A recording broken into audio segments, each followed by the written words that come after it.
Funnily enough, casting wasn't really my first choice. I did casting because a friend of mine that worked at ESL, he told me, "Hey man, I got a slot for casting. Could you do me a favor? You want to try it out?" I was like, "All right, sure."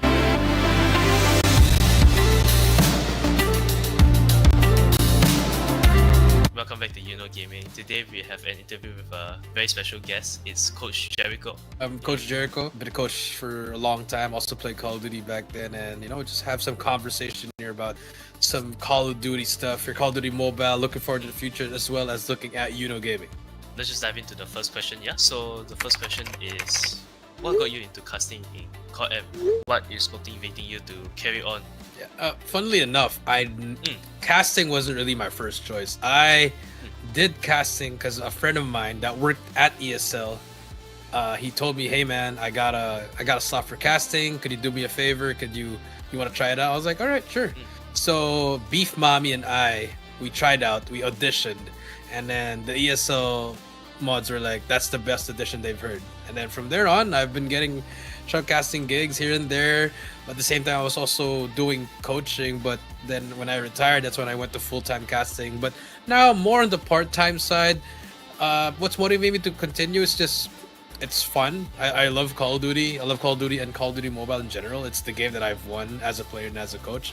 And now I'm casting. It's great to see players from the amateur side to the competitive side to the world stage. See them win, see them improve. I think it's just fun, and I just really love watching Call of Duty. It's just a really fun esport. Yeah, I think it's actually quite entertaining for me as well. The next question is, what's your opinion of the current FPS mobile esports scene, especially Call of Duty Mobile? I would say neutral state, because it's not the best, but it's not bad. It's just there. I mean, obviously it died down, especially during the pandemic. It was, everything was high because you couldn't go out. Now people are getting back to their lives. It will die down because people have their own lives. I have my own life too. So I think it's just in a neutral scene, especially for COD M. I think they just got to restructure everything. I think have more transparency with everyone, saying like, "Hey, this is our roadmap. This is what we're gonna do for this year," so that everyone has an idea that, hey, we're going to practice for a year. We have this set of tournaments, just like in a different game. Let's say in Valorant, they show their year end and then their next season, what's gonna happen, how do you get in, this and that. So, it's for the community. They have a connection with the community. I think that's what CODM has to have, a connection with the community. And there's gonna be hope from any game in mobile. I think it has hope. There's so many games that died, but there's also so many games that just came up out of nowhere and now are still thriving. So I think it's a healthy ecosystem. It's healthy competition for all the games. Right. It's like Valorant. Riot Games is actively like how do you say? Yeah, they're actively communicating. Their support is amazing on the esports side. They have a path to pro. They have a franchise, and then you can also be from amateur. Then you can all the way go to the worlds. I'm just like it's great, man. Like you have a lot of chances, and it pushes you if you really want to pursue a career in esports. So that, hey, I'm gonna do my best because I know there's something at the end of the light at the tunnel, and there is. So that's how I think. Hopefully, we do see that in Call of Duty Mobile. Hopefully next year. Well, I mean, speaking of like a roadmap, right? Are you looking forward to Gaming's Fall Championship? Yeah, of course, man. I mean, the first was already a success. We had some amateur teams there, some pro teams that now, we upped the prize pool, and this reminds me of back when I was competing back in 2018, 2019. There was an organization doing this as well. They were hosting tournaments. They were having LANs and everything, so they had a pulse, they had a community. So it's great to see that Yuno Gaming, they're pushing the boundaries here and actually really setting the standard and reviving the Call of Duty Mobile scene here in this, not just in the Philippines but in Asia, in Southeast Asia, and hopefully in other regions as well. So it's really great to see what's happening, and I'm looking forward to Yuno Fall Championship. Yeah, same. I'm also looking forward to how we improved from the last championship that we hosted as well, right? On the operations side, personally, right, as a caster, I'm sure you've also had a look at behind the scenes, right? what do you want to see more? I want to see I want to see more competition, man. Mm, You know, some of the games are a bit of a one-sided, but here I want to see some underdog. I want to see some, some really really close games, push it to game 5. That's what I want to see. And if you're, I want to I also want to see if Scary can bounce back, man. You know, they struggled up right. against Thanatos, or will just Thanatos just take it over? Or you know what? If that's the case, I wanna see an amateur team try to take over that. It's easier said than done, but they had enough time, and prize pool is really good. So I think this is a good time for them to step it up and just to end the year right. Right, I agree, man. I hope maybe there's like an amateur team that somehow shocks everyone with how well they're performing in the fall tournament, right? I agree. Then okay, since you said you're looking forward to Scary, right? Is there any like one particular team you're looking forward to this fall? I mean, Thanatos, they won the last one. Why am I gonna change my pick? I just want to see Scary make it back and get a run for their money against Right. against Thanatos. But like Thanatos, I mean, if you have AG on your team, that guy's a Western champion. Risky's a 2-time champ. They have experience. It's always going to be the experience from those veterans that will lead them to victory. So I'm still looking forward to Thanatos. Most likely bring it home. Yeah. Okay. What do you think of like the vision that Gaming is trying to achieve, and what do you hope to see us doing more in the future? I think the Gaming's vision is very very clear and concise. I know what you guys know what you want to do. That's to support and revive Call of Duty Mobile, and just bring that fire back that was back in 2020 to 21, 22. Really have a fingerprint on the community so that everybody comes back. Nobody's wasting their time.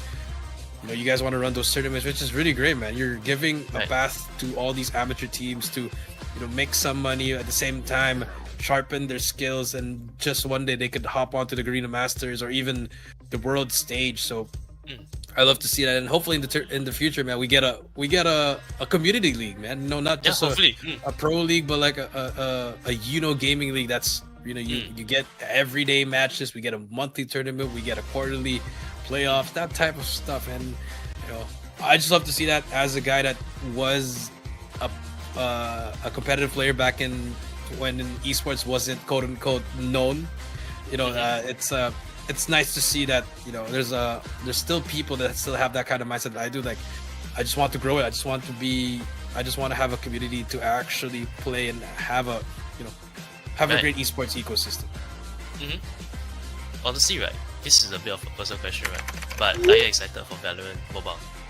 I am, dude. I mean, I've played Valorant since it came out. I've known about it since before. It's just a great game. But it's also it takes a toll on your mental health sometimes. But But sometimes you just get a bit too serious. But it's fine. But it's a fun game, man. I think. I'm not good at mobile games, but I just love. I think I'm gonna try it. Of course, it's Valorant, man. So I've tried Valorant console. That was fun as well. So pretty much, I'm excited for that one as well. And hopefully, maybe we might say Gaming Valorant Mobile tournament. I mean, shout out to Tyrant, man. They have a LAN like happening right now as we speak. Dang. They have a LAN in the Philippines for Valorant Mobile. Yes, it's happening right now. Okay. Damn. So. Okay. I mean, Cali's casting that, Warden's also casting. So it's nice to see that they're already ahead of them, and like you saw, they started. You guys can continue that. It doesn't matter who goes first or not, as long as we're supporting the people and we get to have a great ecosystem with everyone. I think that'll be great. Yeah, I fully agree as well. Hopefully, you guys stay tuned for more. And Game, I think these guys are the future right here. Hopefully, they just keep it up. I hope we get to see more tours for Gaming. But I will be casting the Gaming Fall Championship with Cali as well. So we'll see you guys there. If you guys want to see more, don't forget to follow them at Facebook, Instagram, X, or whatever, TikTok, whatever you want to see. They're always gonna be there. Funnily enough, casting wasn't really my first choice. I did casting because a friend of mine that worked at ESL, he told me, "Hey man, I got a slot for casting. Could you do me a favor? You want to try it out?" I was like, "All right, sure."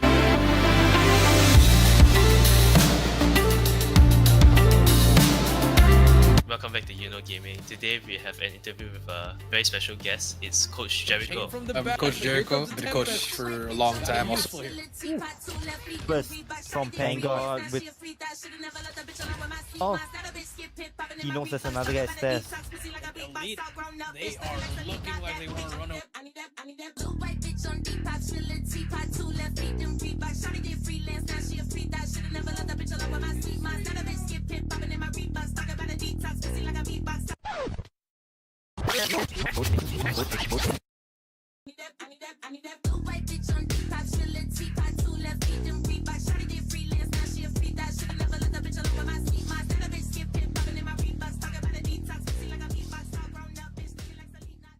Ladies and gentlemen, welcome to the Yuno Fall Championship 2025. 16 elite teams, one region, one dream. To claim the title of Yuno Fall Champion and take home the glory, the bragging rights, and a share of our $520 prize pool. These teams have fought their way here from local scrims to the regional stage, and now they're about to go head to head in an esports battlefield where only the best will survive. The stakes, $220 for first place, $115 for second, $80 for third, and $55 for the fourth place. There's more. Awards have come to the stage. The MVP or best player of the tournament will receive a bonus $20. But now the public has a say. The Underdog Team Award subjected to the public. The team with the most votes shall receive $30. Voting will be conducted on our Discord server. Make sure to join it. Now, let's talk about how this championship unfolds because this is no ordinary format. We're kicking off with the group stage where all 16 teams are divided into 4 groups: A, B, C, and D.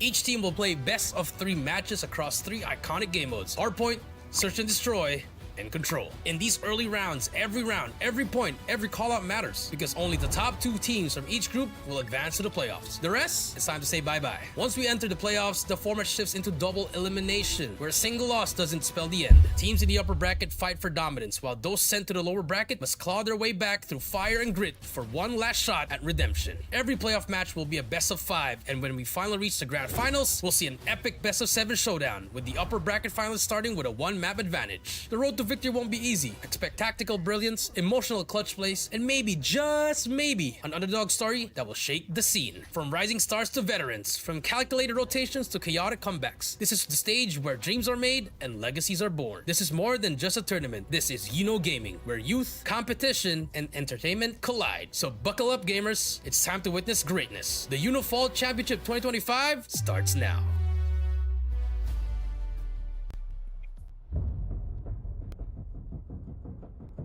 Welcome back. Hi, ni hao. Hello. It's good to be Welcome back, everyone. Good to be back with my guy ni hao. Oh yeah, Good to see you. missed you since day one. Mm. And how's it going?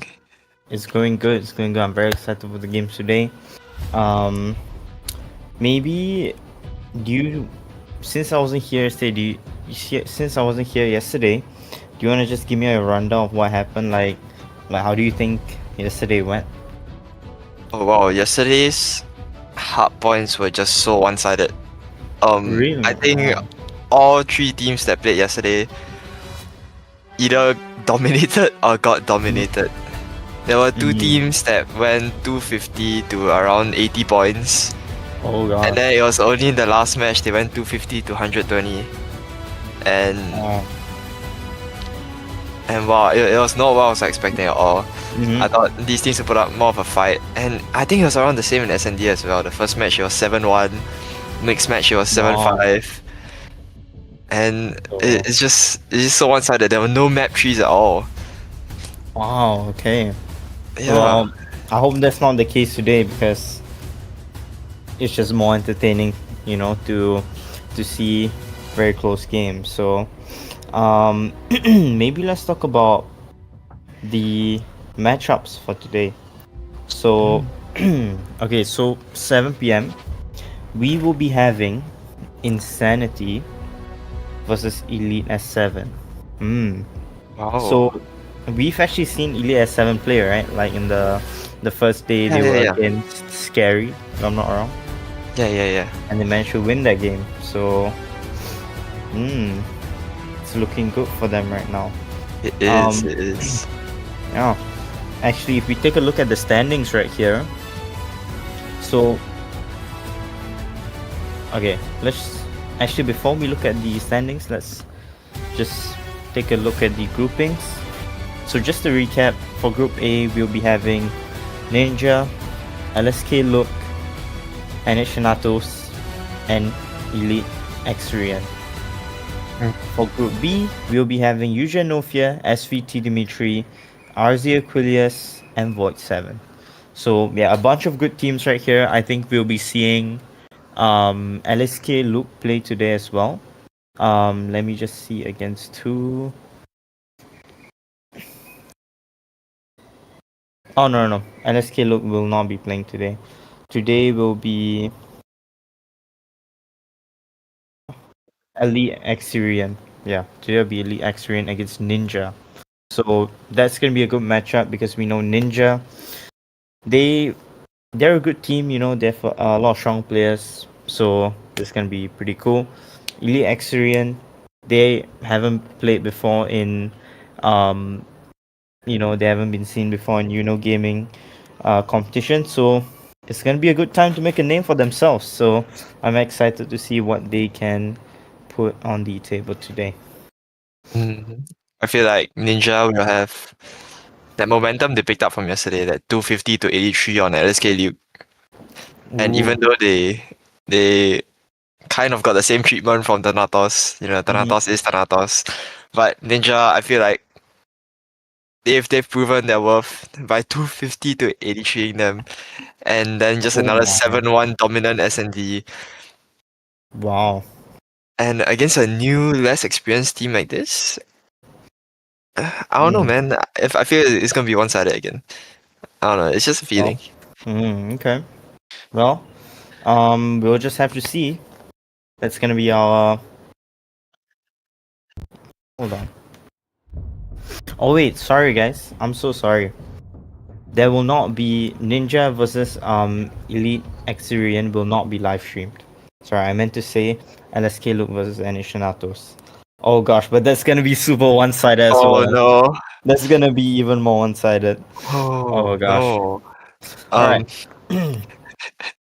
So today we will so we'll also have Group C.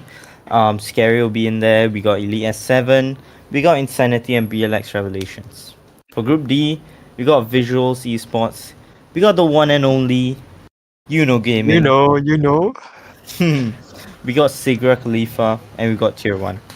So if I'm not wrong, today Elite S7 will be playing against Insanity. And currently Elite S7 is top of their group. They've played 2 games and they've won both of them. So and they currently have 5 points.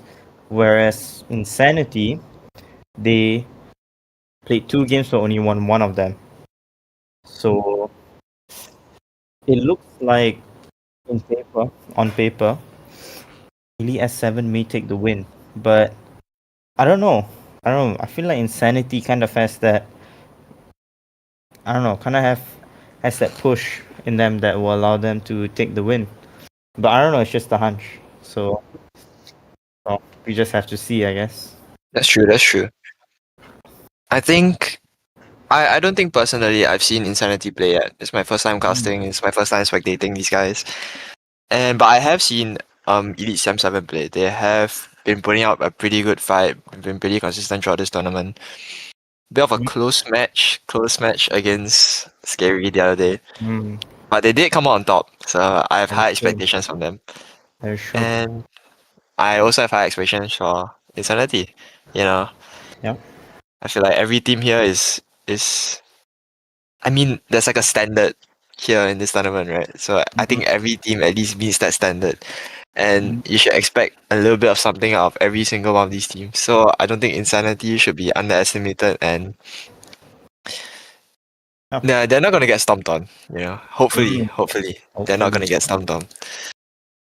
And maybe even beat Elite Sim 7, Yeah.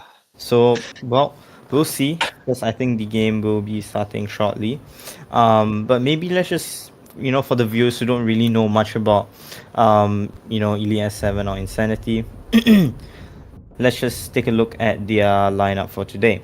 So first of all, we'll be having Kane, we'll be having Tulip, Blank, Cozy, Zuko, Zin, and Nian. So yeah, actually I don't really recognize any of the players here. So I think they are also one of the newer teams that's playing here today. So yeah, it's their chance to make a name for themselves, you know. Elite Mhm. S7, they were in the last tournament, the Gaming Community Cup. So they've kind of been out there already. And yeah, now it's their chance to go against someone who's kind of known. And let's take a look at their quote: as iron sharpens iron, so one person sharpens another. This sounds so familiar. Ooh. Wait, this sounds so familiar. Wasn't there one team on day It's, one that had this mhm. team? Yeah, Was it Sam 7? I I think it was don't Sam know. 7. It was either Sam 7 or Void Really? 7. Ooh, we'll have to take a look. And M7. I think I recognize 3 of the players from this lineup. I Mm. recognize them because they were previously from, I think, the team E8. Oh, I see. So, yeah, so there was E8 Kane, there was E8 Blank, and I'm pretty sure there was E8 Nian. And these 3 Wow. names seem really familiar. I'm more familiar with Kane and Blank though. Hmm. I just recently retired from comp and I played these guys a bunch of times while I was still in Yuno. And these guys Uh-huh. are strong, man. These guys are strong. Oh, so it Yeah, looks like we're gonna have a close game. that's true, that's true. But it also depends on their teammates, you know. Are they equally as strong? That's true. We've never seen them before, so Mm. we'll see today. We'll see today. Yep. Let's see if they can um have that teamwork in them, and yeah, let's see if they'll be able to go against Elias 7. Mm-hmm. So maybe we can take a look at, okay, there we go, Elias 7. So we got Ian, we got Pacify, we got Alexa, Most, Aizen, and Chain. So yeah, really good players here. You know, we've seen them in day one when they went against Scary and beat them. They definitely know how to play the game well. Now let's look at their quote: as iron sharpens iron. It's Sam 7, it is. It's like Oh my the same god. thing. Wow. So, So are they gonna sharpen each other? that's a good interpretation of the quote. I like that. The likelihood of that happening is crazy though. Yeah. That They is go against each crazy. other. Yeah, and both of them having like the same quote. It's insane. Oh my god. Wow. Like destined rivals. Yeah. So I think I remember like these players we had like some good snipers here and there. I think was Pacify sniping? I honestly can't remember. Yeah, but it's not sniping. Yeah, he was able to hit some cool snipes here and there, some very impactful ones too. I think the SMGs and ARs are also quite strong in this team. So yeah, we can only see how they play later. So maybe just a quick rundown on like both teams, just like as an introduction. You know how they came about. So apparently Elite S7, they were built on a simple philosophy: to outplay, outsmart, and outlast. Wow, that's kind of crazy. Wow. And yeah, and they said that their team whose comms are on point, their aim is locked, and their whole strategy so it's one step ahead of the opponents. So yeah, they're going for those big brain plays. So they seem like a very well like structured team, it seems. So maybe more about Insanity now. So it says here, Insanity, they were forged by perseverance, after so many battles and losses and setbacks. You expect one to crack under the pressure, right? But no, Insanity didn't. They they didn't quit. So obviously they got angry, they tilted, but they adapted and they kept pushing forward. And I think that's what allowed them to become who they are today. Alright, so enough about that. Let's get into the map picks for today. So first of all, we will have Hacienda Hardpoint, a classic map for Hardpoint. We've seen it countless of times. We will be having Tunisia. Oh my god. Search and Destroy. Is that the first? Finally a different game. map. Wow. Finally. I'll be excited to cast that. Okay. Not seen Tunisia in a hot second. And this is just a nice break from firing range and Kurahana. The past few days is just firing range Kurahana. Just PKMs here and there, shotguns here and there. It's just wow. Only a breath of fresh air, but and the control maps are the same. Yeah. But at least we get something different. That's true. I think Tunisia, a lot of opportunities for plays, you know. You can have a fast push on B, fast push on A. You can go fake the A push, go B, and and vice versa. So and you could play slow as well. You know, I think Tunisia also has a lot of nade spot opportunities. You're right. So I'm gonna be very excited for that.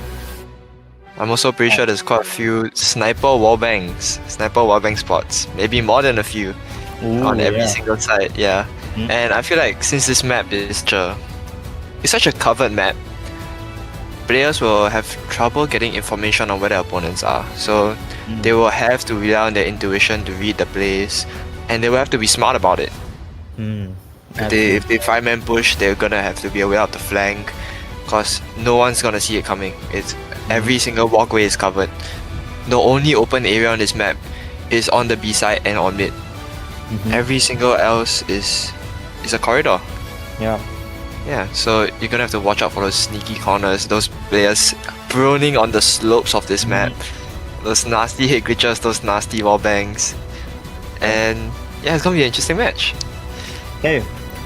Yeah, I definitely agree. Like, you know, I think the team captains, they have to be super on point today. They have to really direct their team to and really make sure that they know what they're doing, you know, because if if your team captain doesn't organize his team correctly, then it's just all going to be a mess. So That's true. and especially on a game on a map like Tunisia, it's gonna be very important. So yeah, I think we are about to begin the game. So maybe just a few more seconds, and then we'll be cutting right into it. But yeah, maybe meanwhile you guys can let us know, like, you know, who you guys are rooting for. Are you rooting for Insanity or Elite S7? Sunny, I'm going for Elite Sam 7. Really? Alright, Yeah, I've seen them Insanity. play so much. I'm with you guys. Okay. Okay, but I'm with Insanity you. has a few well-known players like E8K and Blank and yeah. Isn't EA like a good team? Yeah, they were. I'm pretty sure Novio from Yuno was actually in them for a while. Oh wow.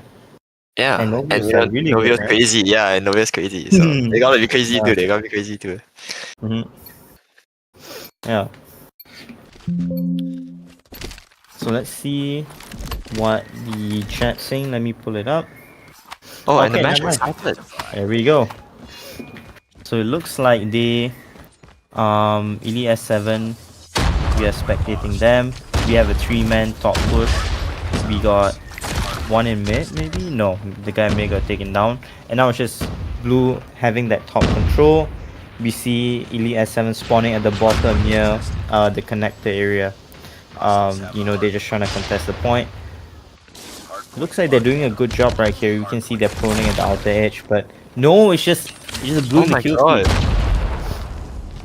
And Insanity does get back that map control that they so desperately need. So they do have the 2F control, they do have the spawns. Kane just burning on the ground, but does not manage to get the points that his team needs. And Elite Sam 7 just trying to get back that map control. And they do happen to have it, but the scrap is only for 10 seconds and it is on a rotation to the next point. Wow! Moose, Chain, Pacify! It's all yellow! It went from all blue to all yellow into the chat. Oh my god. EDSM7 will get a rotation onto Nyx, but they are facing a lot of resistance from the side of Insanity. The players just piled up in driveway and in the small room, but they do manage to shut them down. This is going to be a really important hold for the side of EDSM7. With all the hit glitches on point and all the power positions, they will Oh! get most of the control, but Oh most wow, gets they make the taken break. out. They do. We see here, Tulip, he got taken down by the side of Tarks. And it's just Elite S7 with control of the hill. Tempest coming out for one of the players of Elite S7. And they're looking really good right now. They have a good hold of the of the point right now. We see, you know, a person at at mid-stairs, you know, going in and out, making sure no one advances. Unfortunately, the guy gets taken down, but he comes to his teammate and he kills him at mid-stairs. That's a really good comp by the Elite S7 player. And yeah, they just get a full hill off of that. And now they move on to the rotate. Let's see here. We will be having Insanity with the Death Machine comes out for Iron. Gets taken down by Kane's equalizer. He gets the triple kill. He needs to push out to the enemy spawn to try and spawn trap them. And it appears he is doing that, but he gets predicted. Oh no, he doesn't die. How does he not die? He comes, his teammates calm, and he gets taken down. Equalizer comes out. Tarks going ham, gets taken down. He already has an EMP system. Sparrow coming out. It's just operator galore right here. Predator missile comes in, but Elite, it seems Elite S7, they don't have the spawns. ESM7 does not have the spawns, they don't have the operator skills to bring to this point. Insanity is just gonna invest over here. They still have a claw down, but the Tempest by the side of Insanity will have done the damage. And so they will be getting most of the scraps and most of the point for B3. This closes the point gap from 1 point, and the Walmart is so wasted! Oh no! He just gets immediately taken out. There was no value at all. Time just trying to get a kill but gets taken out by Tarks. Tarks has been showing really strong and consistent gunfights this entire game. Already on to 21 kills with an EMP system. Looking to spawn trap. Can he get one? Yes, he can! His team is just fighting on the point in the smokes. He knows the spawns have flipped. And he is trying to be aware of the flank right now. His teammates are coming to him that they are spawning on the side of driveway. Tarks just get taken out by Blank. Blank burning on the ground waiting for team support. Claw comes in but it's not enough for the side of Insanity. Kane trying to kill the guy off. Hop up does not manage to get him. Waste a bit of time and he gets taken out as a punishment. Time doing work on the point. Double kill here. Gets taken out. Traded out. Most doing the most. Oh my god. Good. He's just trying to spawn trap, but I think the most of this point will go to Elite SM7 and is now on to the rotation for P1. Yeah, P1 is gonna be extremely chaotic. It's just gonna be nades and smokes and a bunch of close gunfights. Tempest comes out for most. This could be really good right here, and he has top control. He needs to get these kills. If not, he's going to lose control of that 2F. We see the point still goes to Elite S7, and now he's rotated down to the bottom because he knows that there are some players in blue over there, but his teammates clean it up beautifully. We can see here he gets taken down again, but Chain pulls out the Sparrow. Very good operator usage by him. It looks like he's gonna spawn trap. Can he get the guy behind? His teammate gets him. And then now the Elite S7, they know that Insanity is gonna spawn at this side. Chain gets one more and he gets taken down. It seems here the 2F control for Insanity is very well, but they are just not getting any points. They only get like 5 seconds of the scraps. And Elite S7, they're already at next. I think that Elite SM7 will have this next control again. They do already have control of the Lambo. Tarks is trying to get a look on Poo, but the operator skills comes out for the side of Insanity. Warma comes out, Sparrow comes out. Warma gets an important kill on the side of Poo, getting control over the entire left lane. trying to kill anyone coming out to drive it, but they're all just hiding in corners, specify with the Warma as well. Clears out the entire point for his team. Will now look to spawn trapping. He will be shutting down the entire pool, shutting down the entire front of the point, but he does get taken out by Blanks. Chain kills himself for some reason. Blanks just going in, entering for his team. Zain backing him up, and the point goes to the side of Insanity, but ESM7 is not just gonna let them take it from them. Chain and Tux just bring in the work. Most as well. Blank just trying to get an entry frags for his team, but he's getting shut down. He's getting 2v1. They have no smokes on the side of Insanity, and that's what's making it hard for them to push up. But it is on to the next point already, and ESM7 is running away with that lead. Wow, this is looking really good for Elite SM right here. We can see the whole team of Insanity just rotating. But Elite SM, they're already on the point. They got 3 players there. One's watching the back spawns. One's watching Warehouse gets taken down by Kane though. Kane's really low. He has to hide in the smoke. But he's wasting time on the equalizer. He has a very good power position right here though. He has the Warehouse and he gets 2. That's going to be really good for his team. Allowing them to get the more time on the point. I feel like someone has to go to 2F though. They need that 2F control. So maybe someone has to try and push into the spawns. But no one's really moving because I think they are just getting taken down. But spawns flip, finally. And now they have a very good setup right here. Oh no, never mind.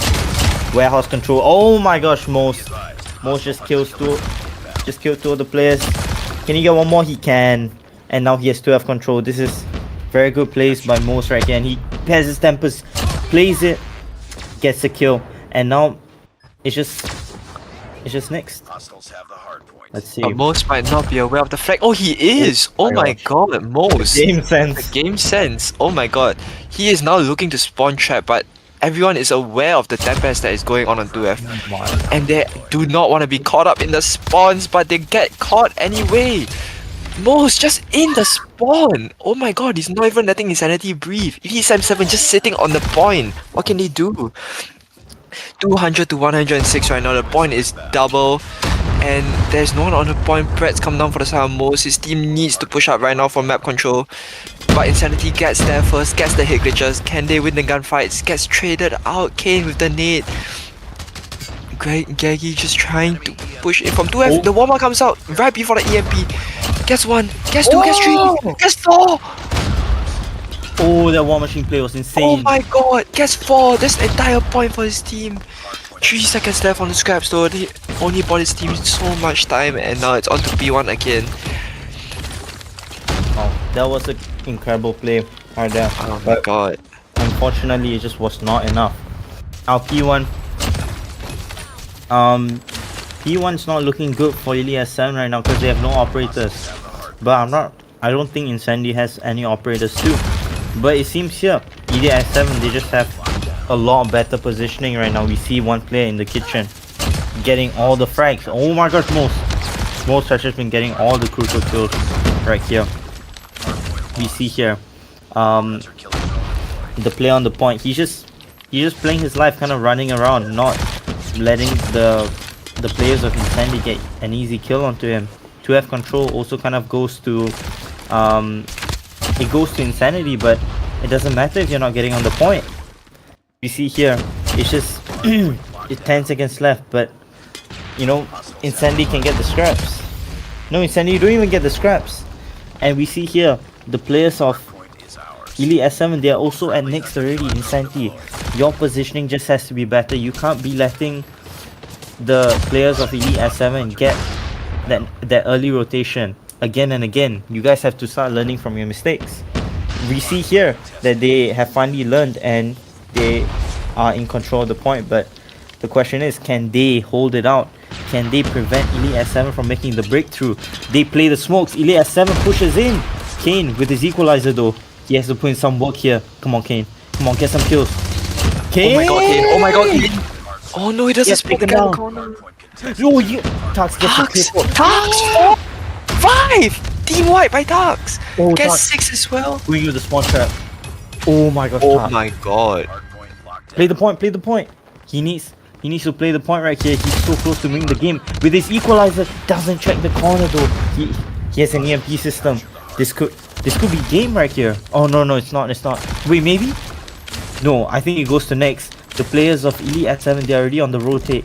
They are not gonna play this point. They have to beat Insanity there.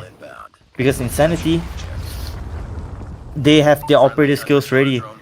It's gonna be 5 operators versus 2. Sorry, versus 3. Sparrow comes out. Oh no. And it's game! Wow. And it's game.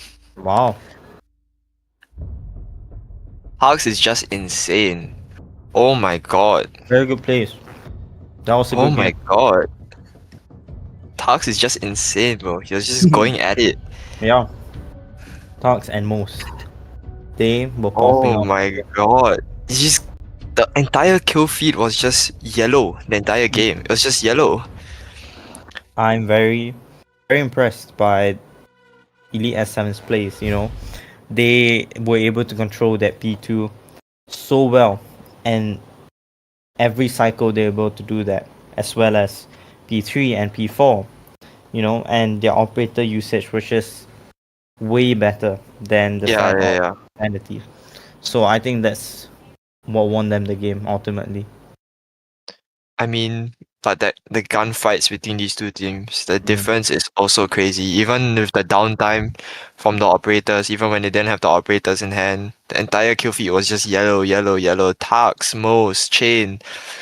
He's just going at it, just spawn trapping, just getting triple kills, clearing the entire point without a OS for their team. Without a OS. Oh my god, these guys need a cooldown. These guys should be operator skill in the game. Alright. Oh my god. Maybe now let's take a look at the scoreboard. Then we can see how all the players did. But yeah, I'm very impressed for Elite S7. I did not expect them to do so well, but Insanity, I think they put up a good fight. So we see here, wow, 59 bomb. 1 minute 46 on the hard point. He got the second most amount of OBJ time and the most amount of kills. I think that's the most amount of kills in this whole tournament on a hard point game. Yeah. Wow. That is insane. 200 impact. Oh my god, 200 impact. I'm very impressed at that. I'm very impressed. I think I didn't even expect a 50 bomb, let alone a 59. Oh my god. Wow. I mean, Insanity at least put up a fight.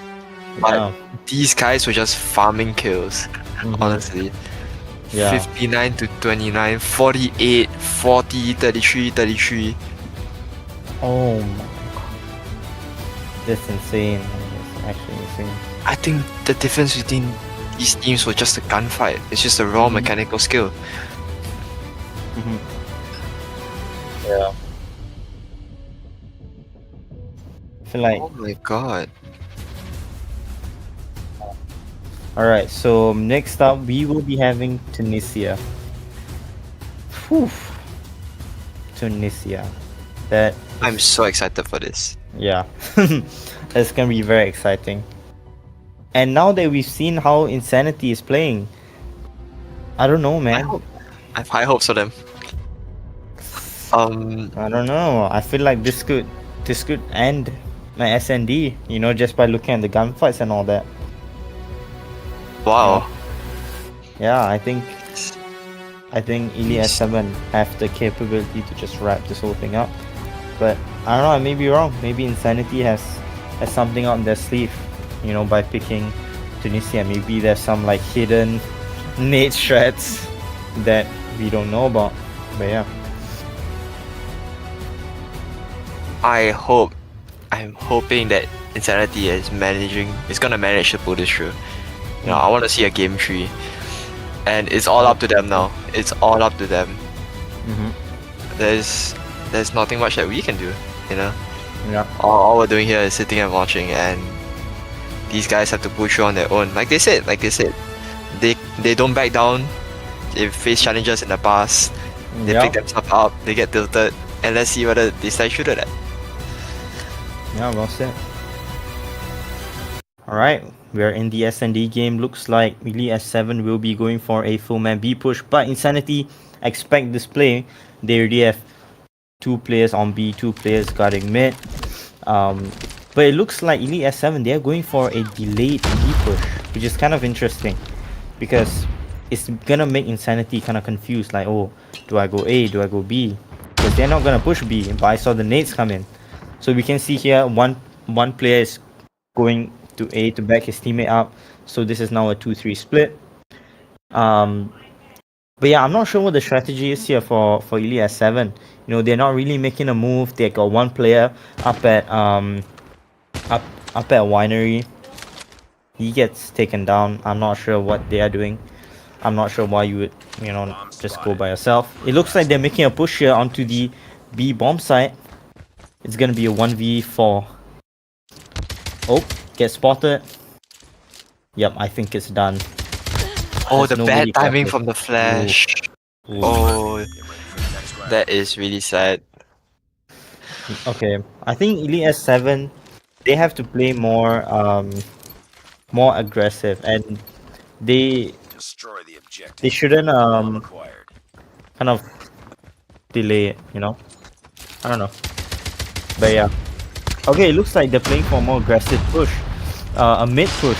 Oh yes, I like this. I really like this. I like they're this going too. for a mid A push. Okay.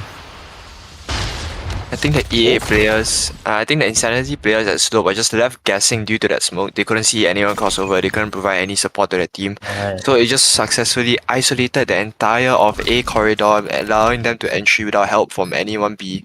And that was a really solid strat. Because now they are 4 men onto the A side with just 2 of the Insanity players left on B. Wow.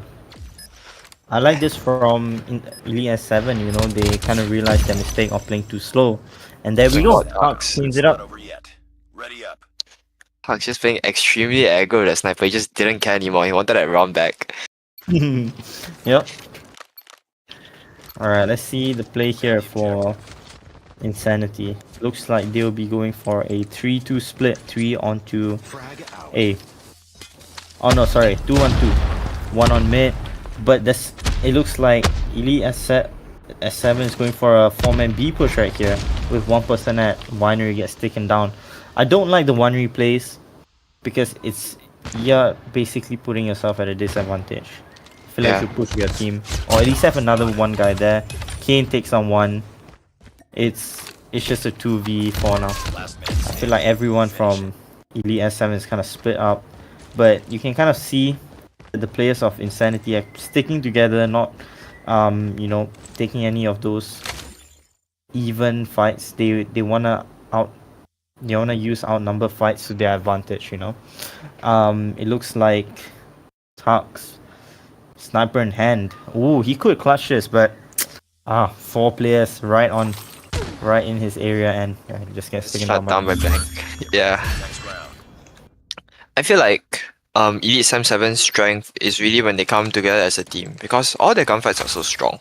You know, if you just group 5 men into an A side, you just get all the trades. You're unstoppable. Especially from what we see on Hardpoint.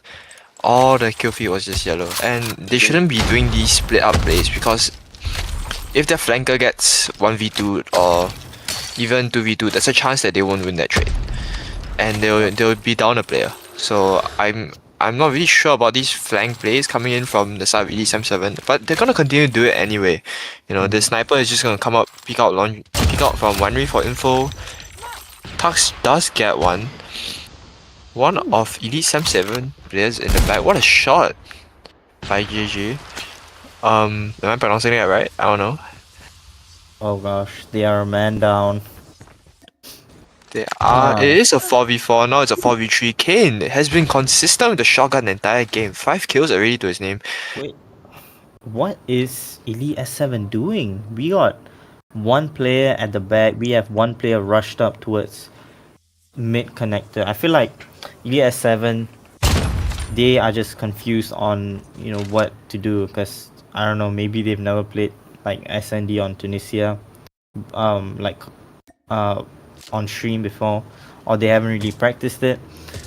Because I don't know, it doesn't seem like they have a strategy here. It kind of seems like every round they don't really commit to a play. Most So is AFK for some reason. Fortunate. So it's now down to a Oh. 2v3. Blank playing a little risky. And he does And- get the kill. What a shot. Chain being punished for sliding out, being a little too greedy. Ayan just trying to kill the rest of the two players here that his teammate. Oh, whoa. Oh gosh. Oh, you need to calm down, Ayan. He does not spot him. Oh, now he spots him. But he has no idea where the other player is. Oh, and he has run Oh, out the time of ran out. time. Oh no. I think it's really unfortunate that Most is actually AFK. Most gunfights are super strong, and I think they need that key player in their team to make a play.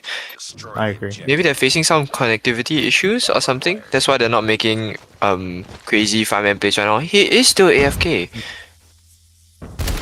Oh, wallbang's coming in, but unfortunately they are at A. Now the comms come through, we can see the players of B, pushing up. Maybe you can spectate someone on the A side. Okay, there we go. So we can see here we got Cozy. Oh, he shouldn't have used his sniper right there, but I think it's fine. That was like, it was in the heat of the moment kind of thing. 1v2 here. Just Chain with a shotgun. Ooh. Maybe able to hear his footsteps. Ooh, Oh, hit marker. Shotgun v shotgun and you get a hit marker. Especially when you shoot first. That's gotta hurt. that has got to hurt. Ball 1 to the side of Insanity right now. Elite 7 has to like lock it in, dude. What happened?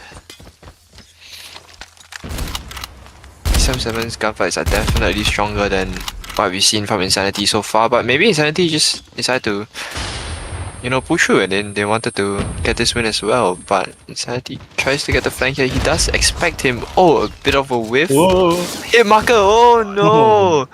Hit markers again. Oh no! Now it's a 1v2 situation for the side of ED77. Oh. And he is in a pretty good spot. I don't think anyone will expect the flank from their base right now. Yeah, he is gonna catch Kane off guard if he can. It's like, oh no. Oh, yes! He now gets the A side control. Blank is forced to play retake of a sniper, but he does not have any info on where Blank is. He could get caught off guard right now if he doesn't look at the right spot at the right time. He gets the bomb, 50 seconds on the clock. Blank just expecting the flank here. But Tark's expecting Blank to watch the flank. Oh my god, this is like playing chess. These guys are playing chess. Tarks versus Blank. Blank just trying to play a little bit for his life right now. Does hear the plan go down. Afraid that it's a fake. He's gonna wait for the bomb to come through, then make a play. Blank playing a little bit aggro, but he just doesn't get the timing. He doesn't know he's there. Hit marker! Oh, Blank! Blank! Oh, he's gonna be mad about that hit marker. Oh, Yeah, Tark should no. just pull out the pistol, dude. Oh man. It's not a sniper 1v1, Tarks. Just pull out the pistol, dude. Oh my god. No. I feel like Tarks tried to showboat a little bit there. Tried to show off a little bit, but I don't think it really paid off. They are 5-1 down now. He's gonna pay dearly for that mistake. Oh, but never mind. I guess not. He just wants redemption for that. Oh, he did not have a machine pistol. He had boxing gloves. No wonder. Okay. Yeah. Looks like Insanity's trying to make a fast B push right here.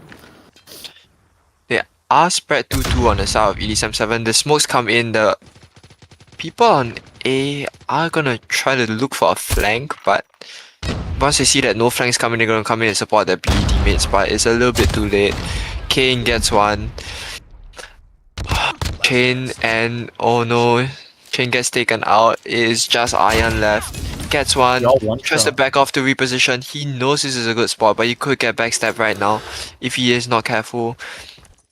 1 minute left to plant the bomb for the side of Insanity. I am walking up. Kane is a shotgun. Oh no. It is 6-1. Oh my god, I think we're going to map 3. Mm-hmm. Oh, this is gonna Oh, be exciting. Insanity really Ooh. got that iron in them. Mm-hmm. Destroy the objective. Oh my god. It's just a complete turnaround from the hard point we had earlier. Bomb acquired. Yeah. It's like they are gonna go for a B push right here because I see the bomb guys going towards B. I think it's more of a default. Okay, yeah, I agree. Yeah, they're not. They're just trying to get information before they push. It seems. Insanity does have one super aggro player down mid though. Who is that guy? Oh my! Who does he think he is? Oh my No way god! that- no way. He gets away with that as well, Nien. Lost. Tulip just trying to get a kill, gets picked off by Pacify. Kane just putting in the work with the shotgun the whole game. It is a 2v3 situation, but if they win this round, they win it to a map 3. Kane is the last one alive. 12 kills to his name, oh my goodness. Aye. He has a shotgun, he has a sniper, he has everything he needs to clutch right now. He has everything but information on where Elite Sam 7 is. And it's a little risky to go through the mid right now. You have to watch out for 2 angles, and I think Elite Sam 7 is gonna bank on the fact that they can crossfire on the mid. But none of them are watching mid. They don't hear the slide? Oh, they do. The timing! Oh, The timing. Round, but it's not over yet. Oh Wow. no. It was a little bit of a risky play from Kane to go from mid. And I don't think it really paid off well. But it is 6-2. Insanity has a 4-point lead. ESM 7 is gonna get their first point back from this winning streak of Insanity. And Insanity is gonna play slow for next 6 round. looks like they have 3 players on A for the South Elite 7 and kind of one pushed up on B and then one playing at the back. I'm not sure about. Oh wow, that worked. Ayan. He is looking Wow. for one more. Oh, is he gonna get? Is he gonna slide pick the guy? Oh, he's to play more patient. Oh no! Oh, He should have no. pushed right there. I think he got. Ayan a got bit baited too- out, I think. Oh, with that. Yeah, he sniper definitely shot, got right? baited out, yeah. Oh man. It Unfortunate. is down to a 3v3. They do get info on him mid. Unfortunately, Yeah, cannot get the trade. Oh, he's 1 Oh. HP. That is so sad for the side of Insanity. Now they do have to deal with an extra player. And I think Mose is just gonna hold down his angle for the rest of the round. 50 seconds, no real reason for him to move. Except for the fact that Insanity are choosing to go to A. This could be a good play from Insanity. There's only one player from Elite S7 on A. The enemy has the bomb. But the question Oh, is, oh my god, Chain! Lost. Oh my god, It's Chain! not over the yet. PKM, Ready up. the PKM Shane. power. Can we ban this gun? Can we ban this player? Oh my god. Wow, that was good. Defend the objective. This PCAM is so busted. Oh my god. Chain as well with the phenomenal aim. And when you combine those two together, I think it's just a lethal weapon in Elite Sam 7's arsenal. Looks like Insanity. ES7, they're gonna go for the same strat, a 3-2 split. But it seems like, yeah, same strats from both teams. Insanity going for a more default kind of play. Tux takes out one, gets that nade ready, but okay, Tux. Hell, Tux. Wait, someone needs to device check this man. Someone How needs to did he device check know? this man. I guess that's just the power of season 1 legends. Can he spot the guy in the corner though? I don't think he does. Oh. Okay, no, Tux? Tux? Okay, that was a bit sus. that was a bit, but maybe you're just scoping that opening. Tulip trying to watch the flank here, depending on his teammate Nian to keep him alive on the right.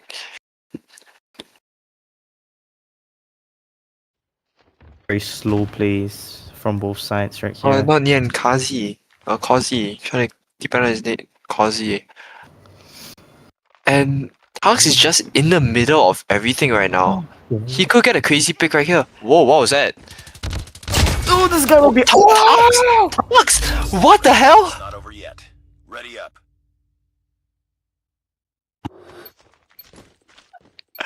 Um. Tux, please, How they did you need hit this, that? Tux. They have families. Oh my Tux. gosh. Oh my god. How do you hit that? Looks like Insanity's just gonna change up the strat, go for a quick 5-man B push. The players from Elite 7, they're rotating really quick. Oh, my gosh. god. Crazy picks off. Oh, Crazy picks. Oh my god. Oh my Ayan. god, Ayan. Oh my god. The comeback is crazy. It's not over yet. no way. Ready up. The No comeback is way, they- crazy. 6-5 overtime. They're gonna go to overtime if they win this round.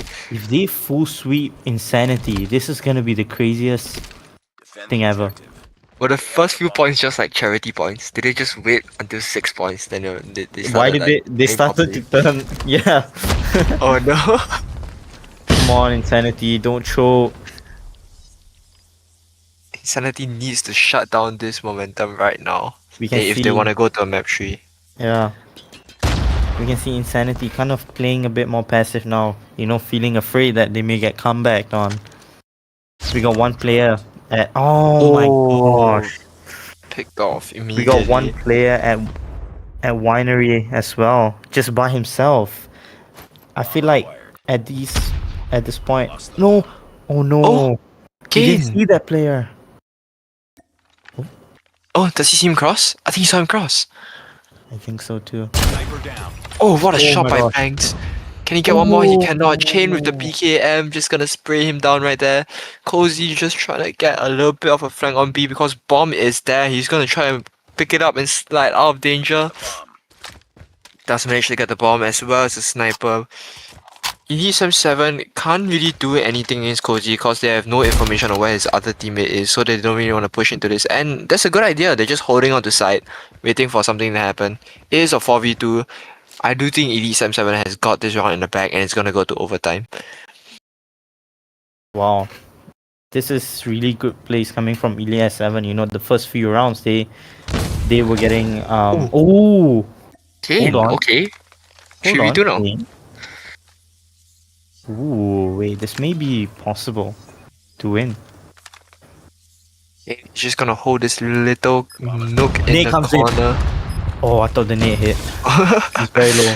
Oh, Okay, 11 a 1v3 situation. Does not hit the first shot, and then he's gonna get Wow. punished for that.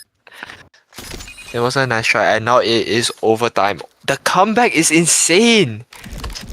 oh 5 my rounds in a row! gosh. Lost that round, but it's 5 rounds in a insane. row! ready up. That is insane.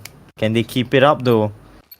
Or are they gonna let Insanity get a round for themselves? If Insanity loses, might be the biggest choke of the century. Honestly, yeah. Yeah. 6-1 to 6-6 right now. What Oh my happened? gosh.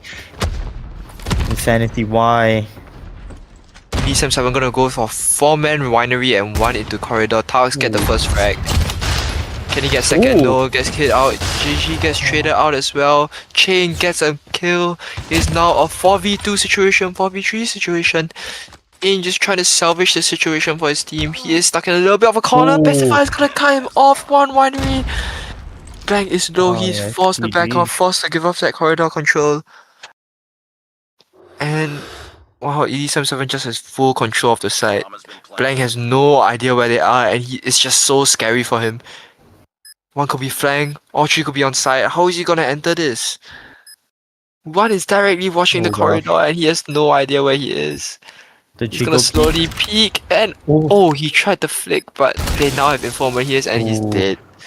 Lost that round. It is now Wow. 6-7 Ready up. for Insanity and Elite 7. Oh my god. No way. How has Elite 7 Destroy the objective. gotten the lead right here? This is really, really good from them. I can't even lie. Looks like we are going for one person from the side of Elite 7 is AFK. Oh no. Oh, again? This may not look good. Is it most again? Perhaps. It is yeah. most again. I think he's having connection gosh. issues. He only has 3 kills. Oh Yeah, yeah, he just okay, connected. He just connected. Okay, okay. That's good, that's good. Oh, He's in the but game.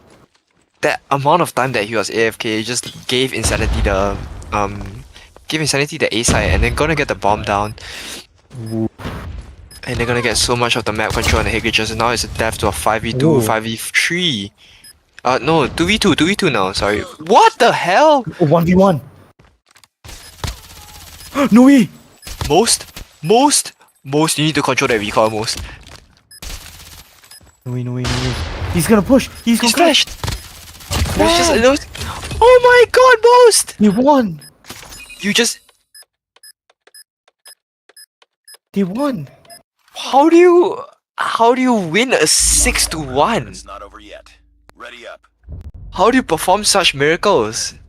They just turn water into wine, bro. Oh my god. Wow. That is like genuinely insane. Like how Oh have they my done this? god. How did they do that?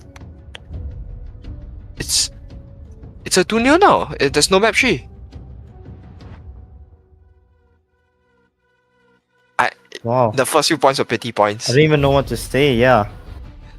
They Oh just my god. they just turned it up. I think they just want to give themselves a challenge. How many rounds was that in a Wow. row? 7 rounds in a row they won. Oh my. 7. They could have 7-0 from the start. That is disgusting. Insanity just needed one last round. They just needed one last round, but No. they couldn't secure it. They Oh no, choked. they did. And it's so unfortunate, but it's so well deserved for the side Yeah. of Elite 7. They Well just played. Well played. Ilya 7. but Kane putting in the shotgun the entire game for his team. Mm-hmm. Just entry fragging, getting the important kills, and wow, 16 kills. Yeah, that's what Oh I've been my saying. 16 kills. Iron as well with the Odin, just holding down the sides, holding down the entrances, not even letting them slip through. And Tarks with the insane flick earlier. Oh my god, Oh, yeah. 180, full 180 flick, Oh my gosh. and the jump off the crate Mm-hmm. onto the That guy was one kinda hit. insane. This guy is something else. This guy is something else. He's in his flow state today. He is. I mean, he has been.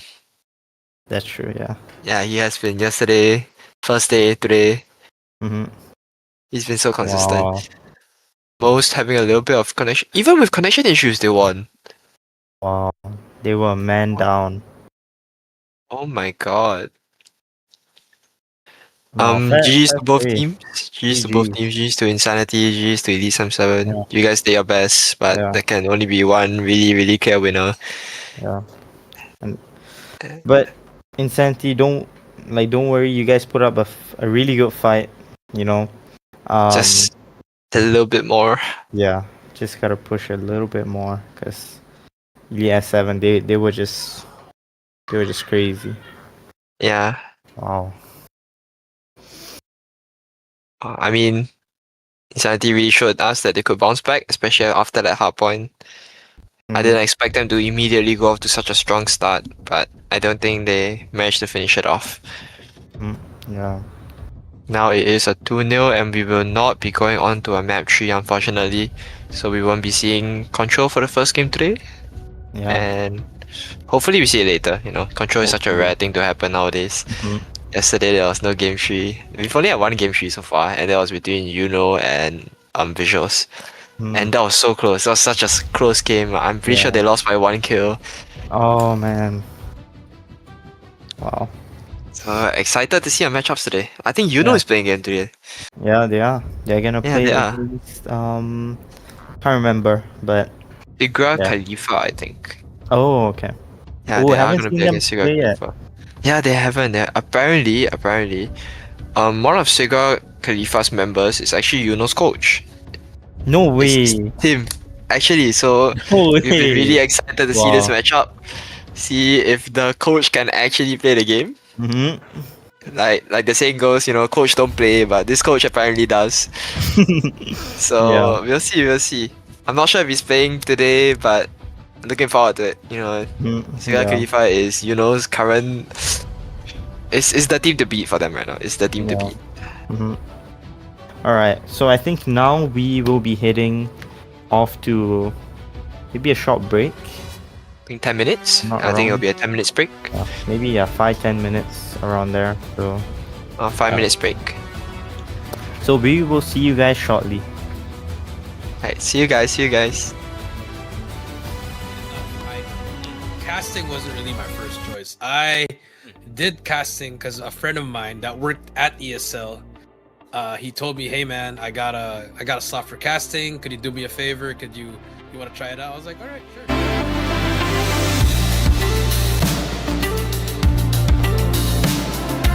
Welcome back to Yuno Gaming. Today we have an interview with a very special guest. It's Coach Jericho. I'm Coach Jericho. Been a coach for a long time. Also played Call of Duty back then, and just have some conversation here about some Call of Duty stuff. For Call of Duty Mobile, looking forward to the future as well as looking at Yuno Gaming. Let's just dive into the first question. Yeah. So the first question is, what got you into casting in COD M? What is motivating you to carry on? Yeah. Funnily enough, casting wasn't really my first choice. I did casting because a friend of mine that worked at ESL, he told me, "Hey man, I got a slot for casting. Could you do me a favor? You want to try it out?" I was like, "All right, sure." So Beef Mommy and we tried out. We auditioned, and then the ESL mods were like, "That's the best audition they've heard." And then from there on, I've been getting casting gigs here and there. But at the same time, I was also doing coaching. But then when I retired, that's when I went to full-time casting. But now more on the part-time side. What's motivating me to continue is just it's fun. I love Call of Duty. I love Call of Duty and Call of Duty Mobile in general. It's the game that I've won as a player and as a coach. And now I'm casting. It's great to see players from the amateur side to the competitive side to the world stage. See them win, see them improve. I think it's just fun, and I just really love watching Call of Duty. It's just a really fun esport. Yeah, I think it's actually quite entertaining for me as well. The next question is, what's your opinion of the current FPS mobile esports scene, especially Call of Duty Mobile? I would say neutral state because it's not the best. It's not bad. It's just there. I mean, obviously it died down, especially during the pandemic. It was, everything was high because you couldn't go out. Now people are getting back to their lives. It will die down because people have their own lives. I have my own life too. So I think it's just in a neutral scene, especially for COD M. I think they just got to restructure everything. I think have more transparency with everyone, saying like, "Hey, this is our roadmap. This is what we're gonna do for this year," so that everyone has an idea that, hey, we're going to practice for a year. We have this set of tournaments, just like in a different game. Let's say in Valorant, they show their year end and then their next season, what's gonna happen, how do you get in, this and that. So, it's for the community. They have a connection with the community. I think that's what CODM has to have a connection with the community, and there's gonna be hope from any game in mobile. I think it has hope. There's so many games that died, but there's also so many games that just came up out of nowhere and now are still thriving. So I think it's a healthy ecosystem. It's healthy competition for all the games. Right. It's like Valorant. Riot Games is actively like how do you say? Yeah, they're actively communicating. Their support is amazing on the esports side. They have a path to pro. They have a franchise, and then you can also be from amateur. Then you can all the way go to the worlds. I'm just like it's great, man. Like you have a lot of chances, and it pushes you if you really want to pursue a career in esports. So that, hey, I'm gonna do my best because I know there's something at the end of the light at the tunnel, and there is. So that's how I think. Hopefully, we do see that in Call of Duty Mobile. Hopefully next year. Well, I mean, speaking of like a roadmap, right? Are you looking forward to Yuno Gaming's Fall Championship?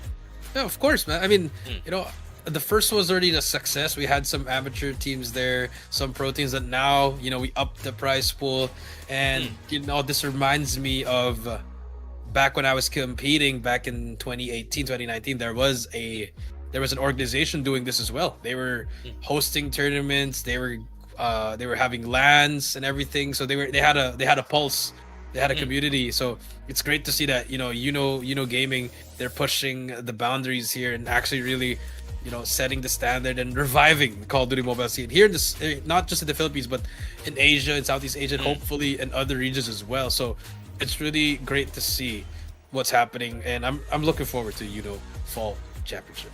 Yeah, same. I'm also looking forward to how we improved from the last championship that we hosted as well, right? On the operations side. Personally, right, as a caster, I'm sure you've also had a look at behind the scenes, right? What do you want to see more? I want to see more competition. Ladies man. and gentlemen, welcome Some of the games are 2025. 16 elite teams, one region, one dream. To claim the title of Yuno Fall Champion and take home the glory, the bragging rights, and a share of our 500. They are looking like they want to run away.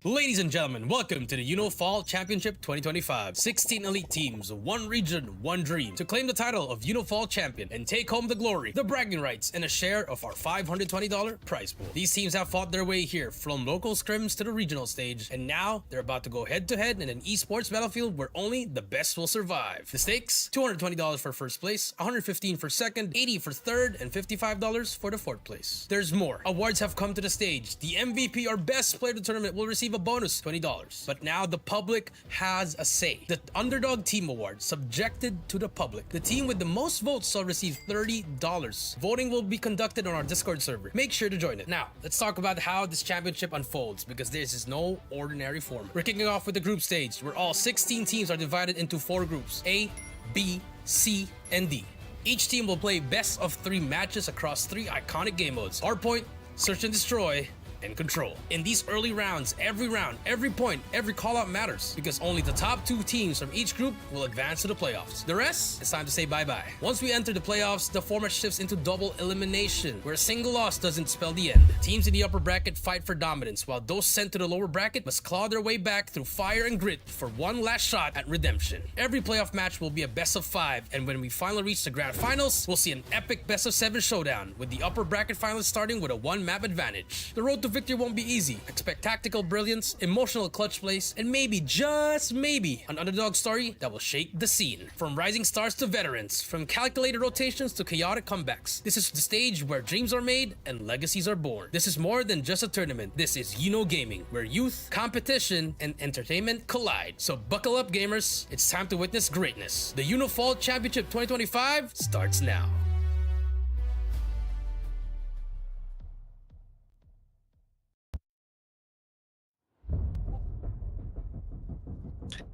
And hello guys, welcome back. Hello. Good to be back. Amazing match we just had. Yep. That was crazy close, that last game. That comeback was unbelievable, to say the least. So I hope we can see stuff like that in the games we have to come. So maybe, on that topic, let's talk about the next game. We will be having, let's see. Oh, you won't believe it. You will not believe it. We'll be having. What's going on? Gaming versus Oh my Secret god! Khalifa. We will be having Yuno Gaming play in the next matchup. Let's go, Yuno. Let's go, Yuno. I'm a day one.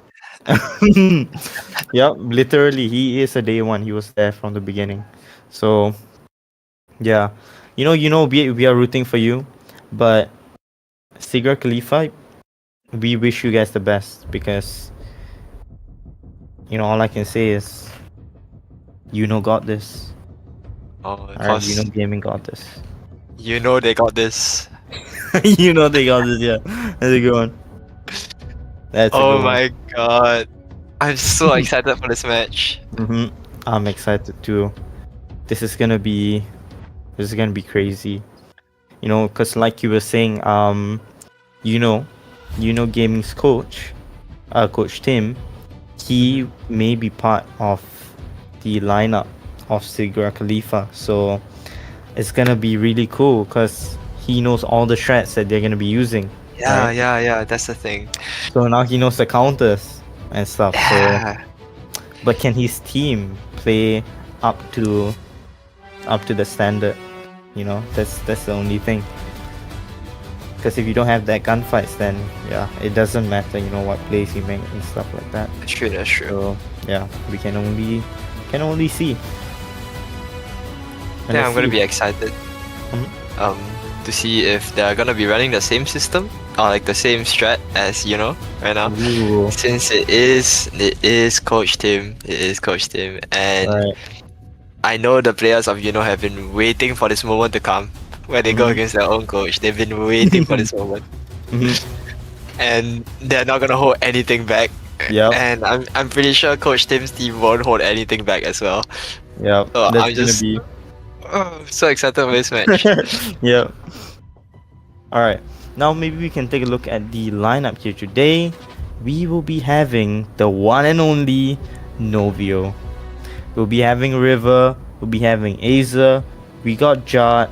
We got Scope, and finally we got Chrome. So a bunch of good players. Um, Okay, sorry. Okay, that's enough. That's enough. Yeah, they they're all pretty good players. Their teamwork is pretty strong. But I think with the recent lineup change, I think they had a recent lineup change, right?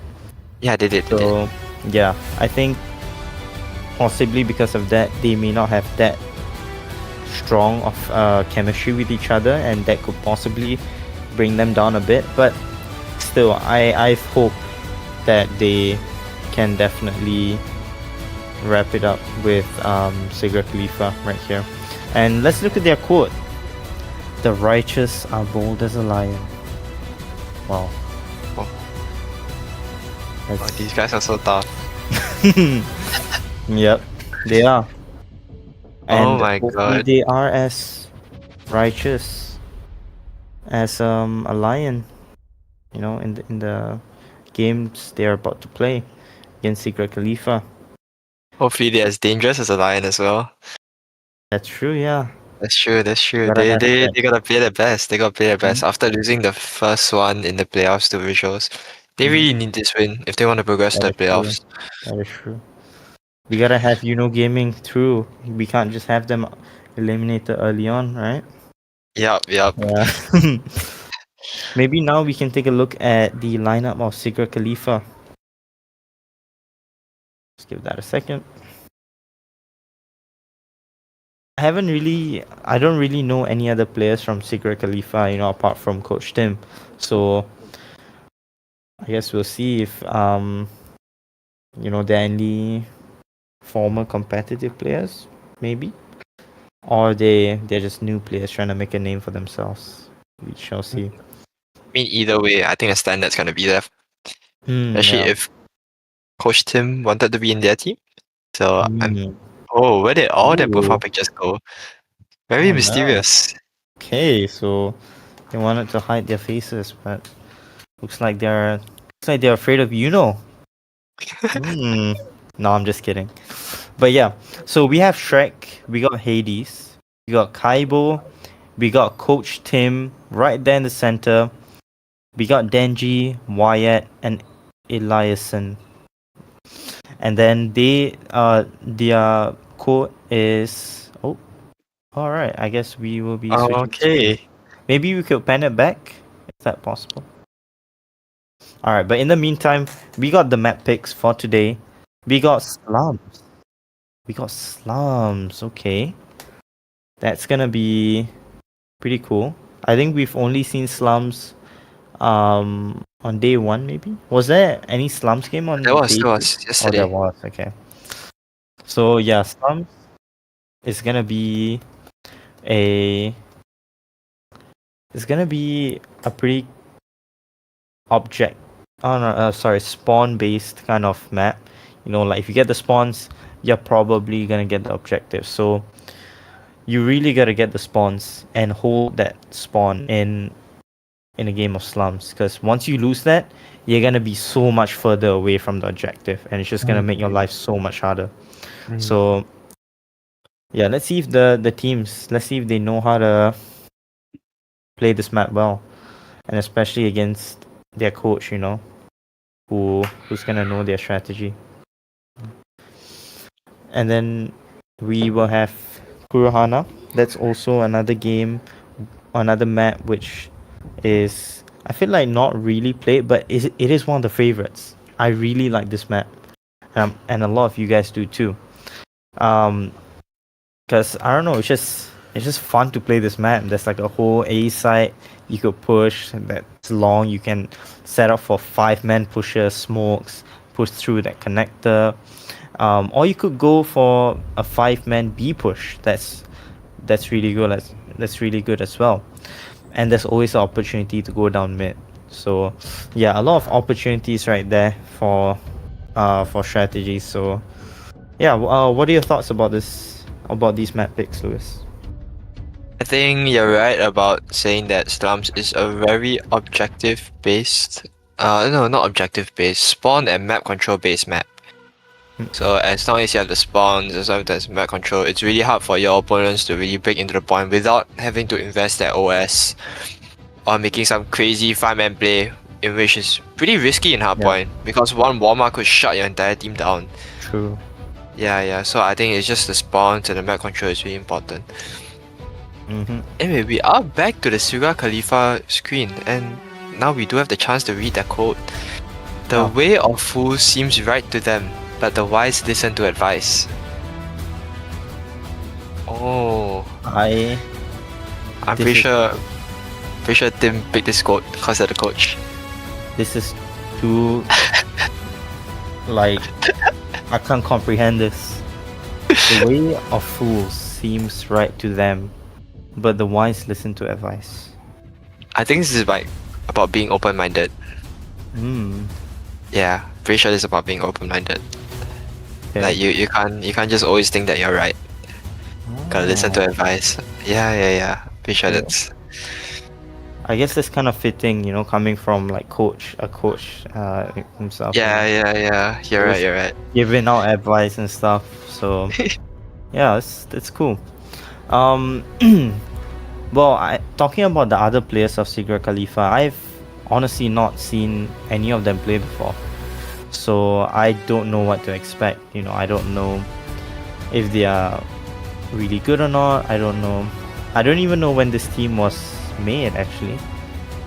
So maybe the chemistry won't be as good as Gaming's. So we can see. I think this team is also a pretty. The team is just so mysterious. From the profile pictures to like, we don't really know anything about this team, and pretty sure we haven't seen them play either. Yesterday they gave the win to the side of Visual, so we haven't had any real chance to see them play yet. So today we're in for a surprise, hopefully. Okay, yeah. And we are in for a fight between these two teams. I've gotten an announcement that Tim actually will be playing. Coach Tim will be playing. Coach Tim will be playing. So we have an exciting matchup to look up to. If you guys don't know how crazy this is, Coach Tim has been coaching Yuno for the longest time. The longest time. And we're just gonna see how he fares against the team that he has coached for most of his life. And speaking of the team that he has coached, Kurohana as their search and destroy pick. Wow, this is their favorite S&D map. I think day one they also picked this map. Wow. But it didn't turn out so well for them on day one. They did get beat by Visuals, but Visuals is a really, really strong team. So I do not blame them. And Yuno is still trying to develop their chemistry, trying to figure things out. So we'll see what the performance is like. Even if Kurohana is one of their favorite maps, they could struggle a little bit when it comes to team plays. All the individual players are really strong, especially Jad, Novio. Actually, everyone on the team is strong. It's just when it comes a little bit more to that chemistry side, they could find it hard. Yeah. Okay. Well, I believe in you, you know. We all believe in you, you know. Yeah, we know you got this. You know they got this. Yeah. This, you know, you guys have been practicing for so many hours. Maybe not every single night, but most nights you guys are screaming. You guys are practicing, doing your training mode. You know, all that. And let's see, you know, the effort. Let's see if the effort pays off today. Against your game with Sigrid Khalifa, despite your coach playing, you know. Wait, actually, now that I think about it, it's kind of a win-win situation for Coach Tim right here, because it's either his team wins or his team wins. his team wins. Oh my god! Wait, you're so right. Yeah, so he can't lose today. That's kind of crazy to think about. I mean, Yeah. if he does win, I think he'll get like bragging rights. You know, he's gonna be non-stop in the chat.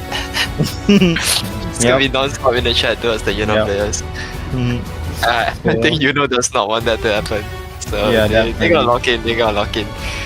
Come on, you know, do not let your coach have those bragging rights. It's can be a long day if that happens.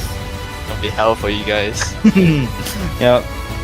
So I think the game should be starting soon. It's already almost 8:10 here.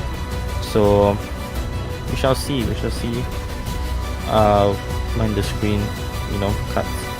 But meanwhile, maybe you guys in the chat, you guys can let us know, like, who do you think's gonna win? Do you think Yuno Gaming? Yeah, you guys agree with me, right? Yuno Gaming, or do you think Sigra Khalifa is gonna win? Yeah. So yeah, put your predictions down in the chat. We would love to see it. So yeah. I think right now we are just waiting on one more of Sigra's teammates to join the room. They should be just a short while. So just bear with us for a minute. Wow, I cannot imagine if Tim beats Yuno. What's gonna happen? He's gonna order them to like have 5 more hours of training mode a day. Oh gosh. Oh my god. Really bad. But hey, if the coach says to do something, you gotta do it, right? That's true. Alright, let's see what you guys are saying in the chat. Any predictions going on? Someone in the YouTube chat said definitely Yuno Gaming. Wow. You're the man, dude. You're the man. Wow. Yeah, absolutely. I agree so much with you, bro. Yep. You are the man. Papa Mikyu Desu. Shout out to you, man. Shout out to you. You're a real one, bro. May you be prosperous in your life.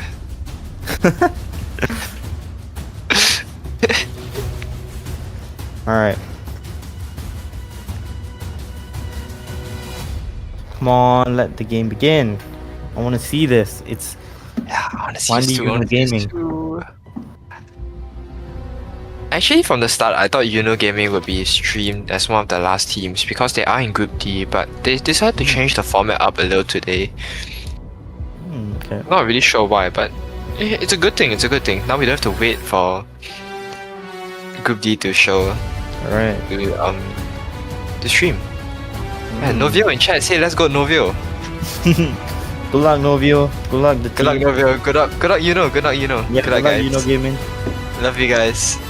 guys got He this. said after he said let's go Novio, he said Novio bot fragging.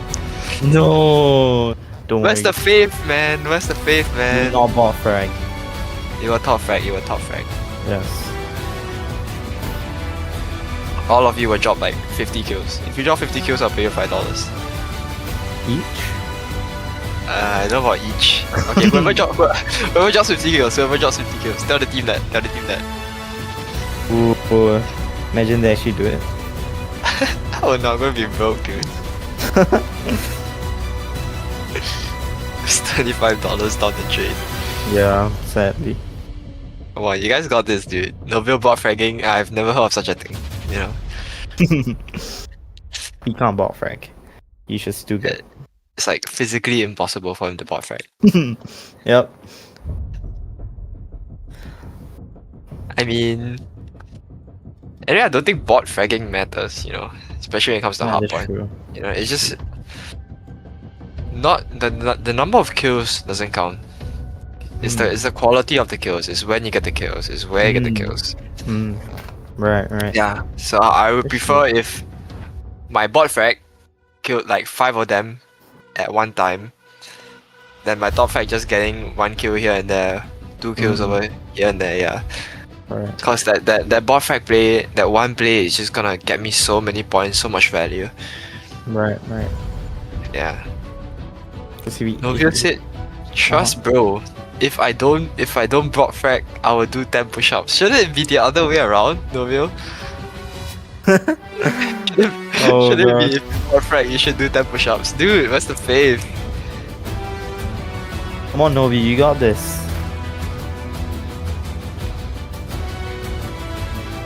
Okay, the last player is in, and we are gonna start right now. I'm excited. I'm so excited. Whoa, come on. Actually, I don't know how Coach Tim plays. I don't know his level of gameplay. All I know is that he coaches them. Up until this point, I knew he was in a team, but I didn't know about his level of gameplay. I haven't really watched him, so I'm just excited to see today whether he will teach these youngsters a lesson.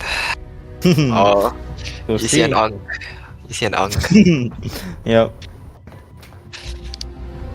Oh, there we go. There we go, there we go. Oh, the scenic view, the scenic view. Oh, Love this to is see nice. it. Alright, looks like... Oh, man. Yuno Gaming's going for a 3-2 split, 3 at bricks. Oh, spamming that. Oh no, the Oh, first God, wave. Zeb gets 2. But it's just Sigrid on the point. Nate comes in. Oh, oh my gosh, triple kill from No! one of the players. Oh no! Okay, come on, reset Yuno Gaming, you guys got this. Looks like Yuno Gaming, they are... I feel like they're just pushing the point one by one. I feel like they gotta be organized. Yes, push together, like right here. They have to push a point together and get those kills. Nice. Scope gets 1 but gets taken out. Maybe they have to smoke the point more? Yes, Zeb. Nice, nice, just nice. to get into the point, using the smoke as cover. Nice, gets 1 kill. Gets Oh 2 my god, kills. Zeb! W kill Catch from 3? Zeb right here. Oh, he does get Oh. taken out. But they do get the point. And River is already at next. You know, like we said, Slums is a very spawn like spawn matters a lot. So if you get good spawns, you're probably gonna run the objective, which is very good. Zeb gets a lot of kills right here. Zeb's I'm guessing he's just a slave for the team. He's just pushing out, he doesn't care. He's getting all those kills. We got Novio here lining this back, watching that those stairs right here. He's not gonna let anyone pass. Oh my god, Zeb! Oh my god, Zeb! Oh, Zeb. Oh yes. Zeb knows Zeb! that this one Zeb! Zeb! What Oh the hell? yes, Zeb. Go. Go, Zeb. Go. Oh Oh my no. god, Zeb! That was crazy though. And look at that. River is gonna go for the backstab. Look at that play. Oh no. But they break. Sigra breaks the point. But it's only 10 seconds left and Yuno gets it right back. It looks like one player from Yuno Gaming, he's already making the rotate to next. Whereas Sigra Gaming, they're still focused on the point. On the... Okay. Light, he's just cooking right now. In the blue house, he gets taken down. But it looks like Yuno Gaming. Oh! Novio with the war machine. Yuno Gaming have spawns. They pop the sparrow. Death machine though. Death machine from the side of Sigra. Oh gosh, it's just operator after operator right here. Tempest comes up from scope. Can he put in the work with that Tempest? No, the value. Got through the smoke. River does not know there's 3 people in connector. Wait, he does! Oh my god, my. River! River cleans up all those kills. The side respawn still go to Sigra, but Yuno is just holding on to this point right now. Go trying to get the back spawn, does get taken out by Kaibo. River on the point, gets taken out. Dim with the Sparrow opening, gets 2, gets 3 in total. He is trying to get that map space for his team to advance on to next, but Yuno does have the spawns right now. They are gonna be aware of the 5-man flank that is going on. Novio just trying to make sure. Oh no! Unfortunate nade kill. Kaibo just in the back of the spawn. Entire of Siga's team is in the back of their spawn, and they know how important the spawn is, but they get shut down by Yuno, Zeb, and Scope just putting in the work. They are struggling to get that spawn. Siga just trying to weasel their way in, but Yuno have every single angle covered. Iqua comes out again by Zeb. Oh no, Zeb. This is so bad for the side. He knows where the spawns are. Zeb! Zeb! Zeb! Zeb! Zeb! No way! Zeb! Zeb! Zeb! What are you doing? Zeb, what are you doing? He should pop his spread right now. Everyone's just spawning at one place. Oh my gosh. Oh my god, Zeb, what are you doing? Zeb is just absolutely cooking the players of Sigra right now. Oh my gosh. Zeb, what are you He's doing on to an them? absolute killing spree. Oh no. Oh. Oh. It's okay. Oh my god, that was amazing from the side of Zeb. Holy. Anyway, Sigra does get the P1 control right now. They do have most of the map control. This will make Yuno struggle to entry a little bit, but they are opting for a 5-man blue. Sigra notices something is off because no one is peeking anything. They do catch 2 people off blue. They do get the info that Yuno is mainly on blue, but the point lead is a little bit crazy right now. Yuno 142 to 73, and the points just keep going up. The contest comes in for the side of Yuno. Novio does not know there's 1 breaks, but he is covered by Scope. Scope just running down breaks to get the left lane control. Gets 1 more on point. Smokes come down. Scope is a little bit isolated from the Tempest. Whiffs a little bit. Gets 1 more. He does know where they are spawning now. Good game sense by Scope. And Yuno has back that map control. Novio has a 1 more open. Will he invest it right here? He gets taken out by Kaibo. Tempest comes out for the side of Sigra. Does not get any value. Zeb shuts both of them down on the lane.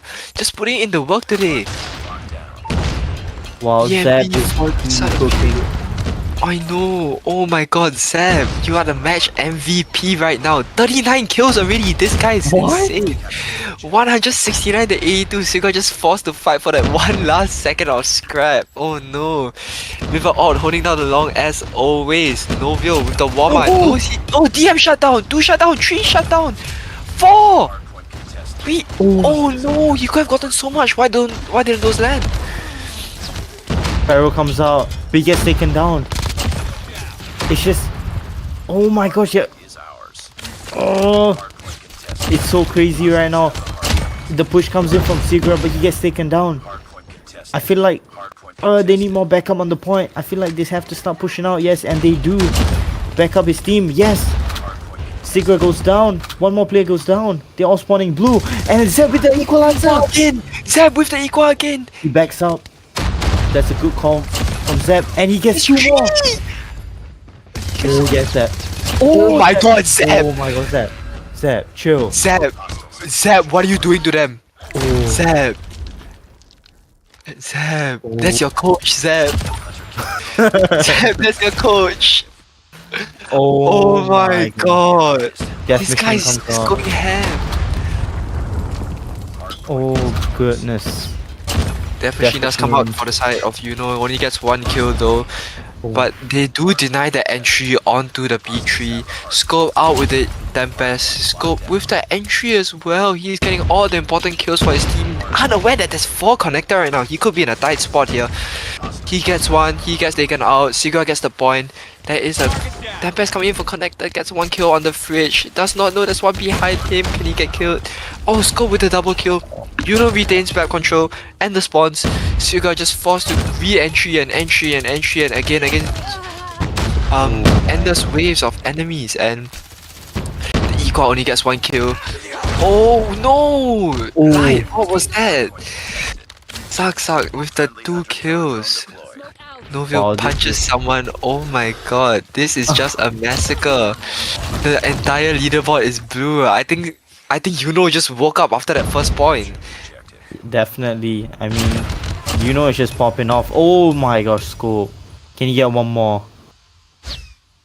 Can you hear the thing through the? Can you hear a sound through the smoke? He can. I think he heard it. Oh, he gets one more. That was very nice. And he goes for the spawns. That is a good play from Scope right here. And then they know that they're all gonna spawn connector.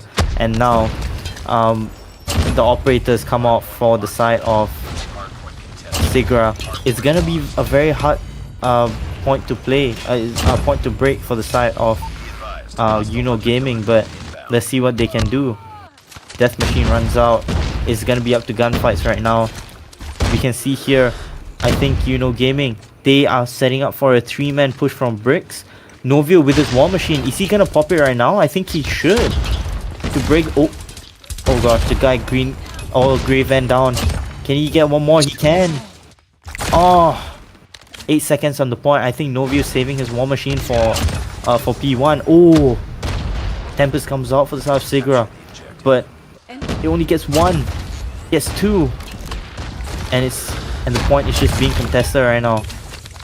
It looks like it's just Sigra with the better positioning right here, but let's see what Yuno Gaming can do. Oh no, Sigra is catching up a little bit to Yuno Gaming, but it is because they have the OS and they have the map control that they need. Yuno just needs 11 points to take Sigra off the board, but I don't think they can. One of their players is AFK. Oh no, he is back, It's now back to 5v5, 239 to 159. Yuno have to end it here. If not, Sigra will get momentum for the next point. And then they're gonna hold that point. And then P3 is gonna get held by Sigra. And then it won't be looking good for Yuno. Oh, Light just put in the work, Kaibo. Sigra is just not wanting to go down here. They are fighting for every single point. Tim just in the tightest corner, hidden by the smoke. Cope does, and Sigra gets the next spawns. Yuno has to take their time with this. They have 3 points left to win this whole match. 3 points left. It is a 5v4. One of the players has left the game. No, This is Yuno not looking Gaming. good for Yuno. They And just need Equa 3 is more out. seconds. Equa is out for the side of Sigra. It's not looking good. Oh no, we are going crazy. Oh my god, we are 4. We are. Oh my That's god. insane. Is he gonna put the pred out? He does. He is. Oh, 2 kills. He gets 1. It's around and it's not looking good for no. Yuno. He Warma gained comes 1 out as second. well. 1 entire second. They could just give this point and go next. Please. Oh, they Please do have the not spawns. They choke. do have the spawns. 20 seconds. Three- The warm-up three is triple kill. crazy. Oh my god. Triple kill. Sigra is just using all the operators right here. No, please don't choke. Looks like Yuno Gaming, they're just gonna set up for next. Wait, no. Why are they still pushing? Set up for next. Okay, yes, They do have they are. spawns. Oh no. Oh, some of their players spawn out. Oh no, they do no. have 3 here, EMP system, but the side of Sigra has no more OSs. They are both dry right now. Oh, Oh, Yuno no. does this 1 point. And Yuno takes Oh, it with a yes. 4v5.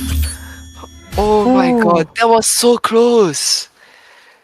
That was so close. The Mm. comeback was insane. From 100 to 220.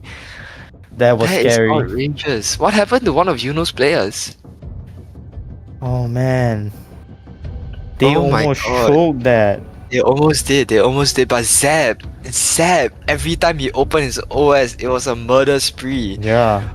Oh my god. Giving Zap the equalizer was definitely a good move. Just not, to say the least. He was going crazy with that. This guy needs to be Wow. studied. He just ran in and his crosshair placement was just on point, on their heads, on their bodies, everywhere. And he was running around. Yeah. Oh my god. I think that was what Wow. won them the game. That's Mhm. definitely what won them the game. It was just Definitely. Zeb putting in all that work to equal. Wow. 54 by Oh! Zeb. So, Louis. Um, looks like looks like you gotta pay out. Oh no, Zeb. Why do you do this to me? You didn't think they'd do Why it, do you but do this to me, Zeb? Zeb was like, nope. Wow. Zeb, that's gonna come on my pay, dude. Wow. Oh my god, Zeb. Okay, you deserve it, bro. You can have it, Yeah. dude. You deserve But it. honestly, great plays from both teams, you know. I think the whole from Sigra Khalifa, you know, that last um, P1, P2 hold was very, very good. They played that very well, you know, their positioning for P1 and also learning their mistake from previous cycles of not getting that early spawn, that early rotation for P2, you know, and they finally did it at that last cycle, allowing them to gain a lot of that, or like mostly that whole hill.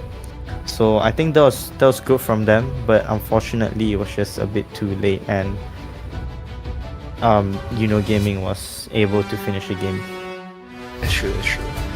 Also felt that Sierra Khalifa didn't really let Gaming isolate those fights. So it was a 2v1 or 2v2. And I feel like Sierra Khalifa's team play was really good. As well as on the last point, it was just spacing of the OS timings.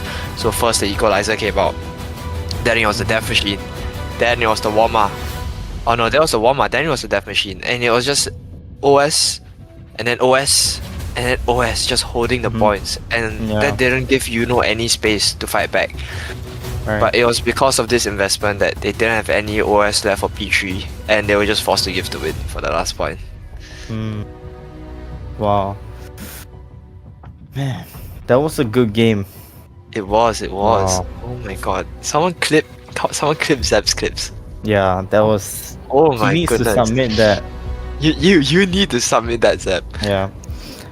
For any viewers who don't know what we're talking about, Gaming, we are hosting a giveaway for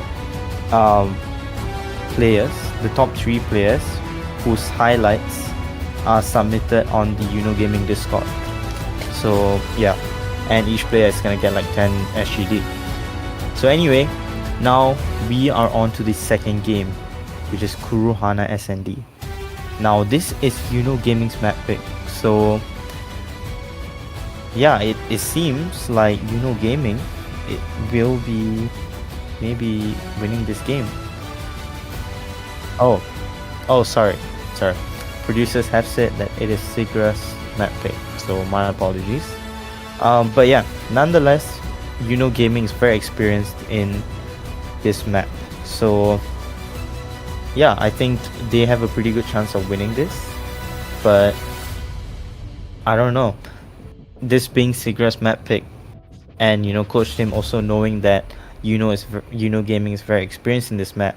They are not gonna pick it if they know that they aren't gonna win, which means that That's true. yeah, they probably picked it because they know, or Coach Tim knew that they would definitely be Gaming in this map, especially knowing all their threats. So hey, we'll see. Maybe Gaming is gonna change it up to try and throw Coach Tim off, and Coach Tim and his team off.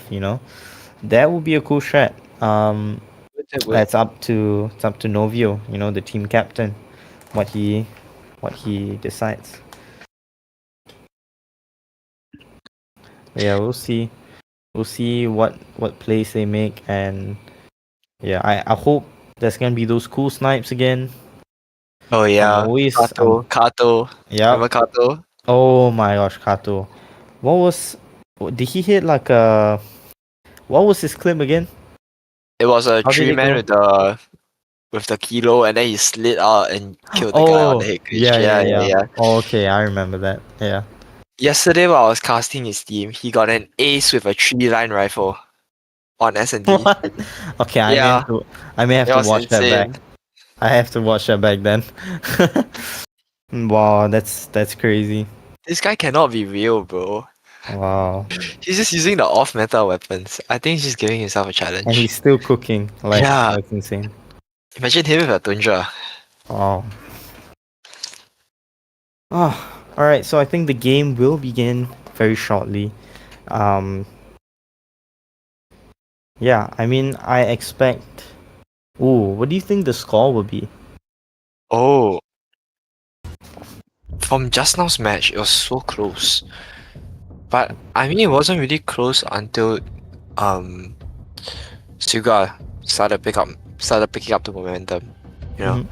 so I think these two teams, um, I feel like these two teams are very like dependent on how well the match is going for them at the moment. Like they really need that Mm. momentum to push through and to Mm. they need to ride that wave. You know, Right. Yeah, yeah. they don't need to ride that wave. And um, in terms of gunfights, well, I think both teams are really strong. It's just the utilization from just now in the early game from Zeb and the rest of was just crazy. Yeah, so I think that's what set the little 30-point difference between those two. So I think it'll be Yeah. a really even match during S&D. Okay. I think it'll go like 1-1, then 2-2, then 3-3, and then overtime. Ooh. Yeah. That's my bet. Well, I think it's gonna be Yuno Gaming kind of wrapping things up. It's gonna be Okay. 7-5. 7-5. Okay. Yeah. Respectable number. Because I don't think it's gonna be that easy of a game. But That's true. I think they'll still be able to win because of all the practice they've been doing. You know. That's true. Yeah. So I think the game will begin shortly. Not sure how long, but yeah, very soon. So maybe we can get your predictions. People who are watching, the viewers, tell us who you guys think is gonna win. Yuno Gaming or Sigurd Khalifa. So Let's go, Yeah, let's let's go, go Yuno. You guys got this. Who was the guy in the YouTube chat just now that said let's go Papa Miyuki Desu. You're so right. Oh, did he say again? Yeah. No, I was just reading a chat from just now. Oh, okay.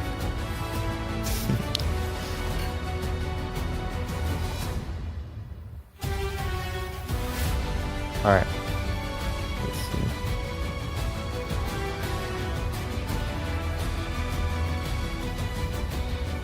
So just give them a moment.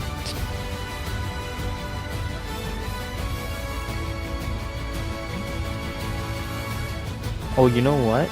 Let me pull up the TikTok stream so that we can see your um predictions too. Let's see. Oh, everyone's kind of saying. Okay, I see some Sigra Khalifa. Okay. Go Sigra. Come on, guys. Where's the Guys, where's the Yuno support? Where's the Yuno support? Okay, Where's the I'm Yuno gonna say in the support, chat. I'm gonna say in the chat. Okay. Oh, the match has Yuno- started. Oh, okay, never mind. The match has begun. So, we have Destroy the Yuno objective. Gaming on the attacking side. Looks like they will be going for a fast mid push towards the A bomb side. Oh, this is very unexpected. Oh, nade lands for the side of Yuno Gaming. We see here shotguns pushed up, smokes at mid. Oh my gosh, it's a 4v2. Oh, the guy Oh at mid. no, Noville. Tim. Oh, Tim gets taken down. It's just a 1v3. Sigurd with the sniper on hand. He spots one, I think. Oh, he misses that. Oh no. Yep, comms come in from Yuno Gaming. They know that Elias is there. They are all just gonna play post blunt Ooh. onto A long and connector. They are not gonna give this guy a chance. Look at that Wow, good 1v3. plays. Oh my Good goodness. It's not over yet. Ready Yep, up. Yuno Gaming is not gonna take any chances right now. They are playing for the win. They are not gonna make any risky plays. They're just gonna play safe. Destroy the objective. Let's see if they use the same strat right here. It looks like they are. It looks like they are. Maybe they're gonna go for a B. No. Oh no, they they're are go- going for the same push. Wow. Okay. Shotgunner. Kaibo for R9. That is dangerous. What? Oh no, Kaibo! You Oh, choked. No. Sniper coming in. Oh, only gets one. Wire at mid. Gets two, gets taken out though. And it's just up to the sniper. 1v2, the bomb is going down. The bomb has been planted.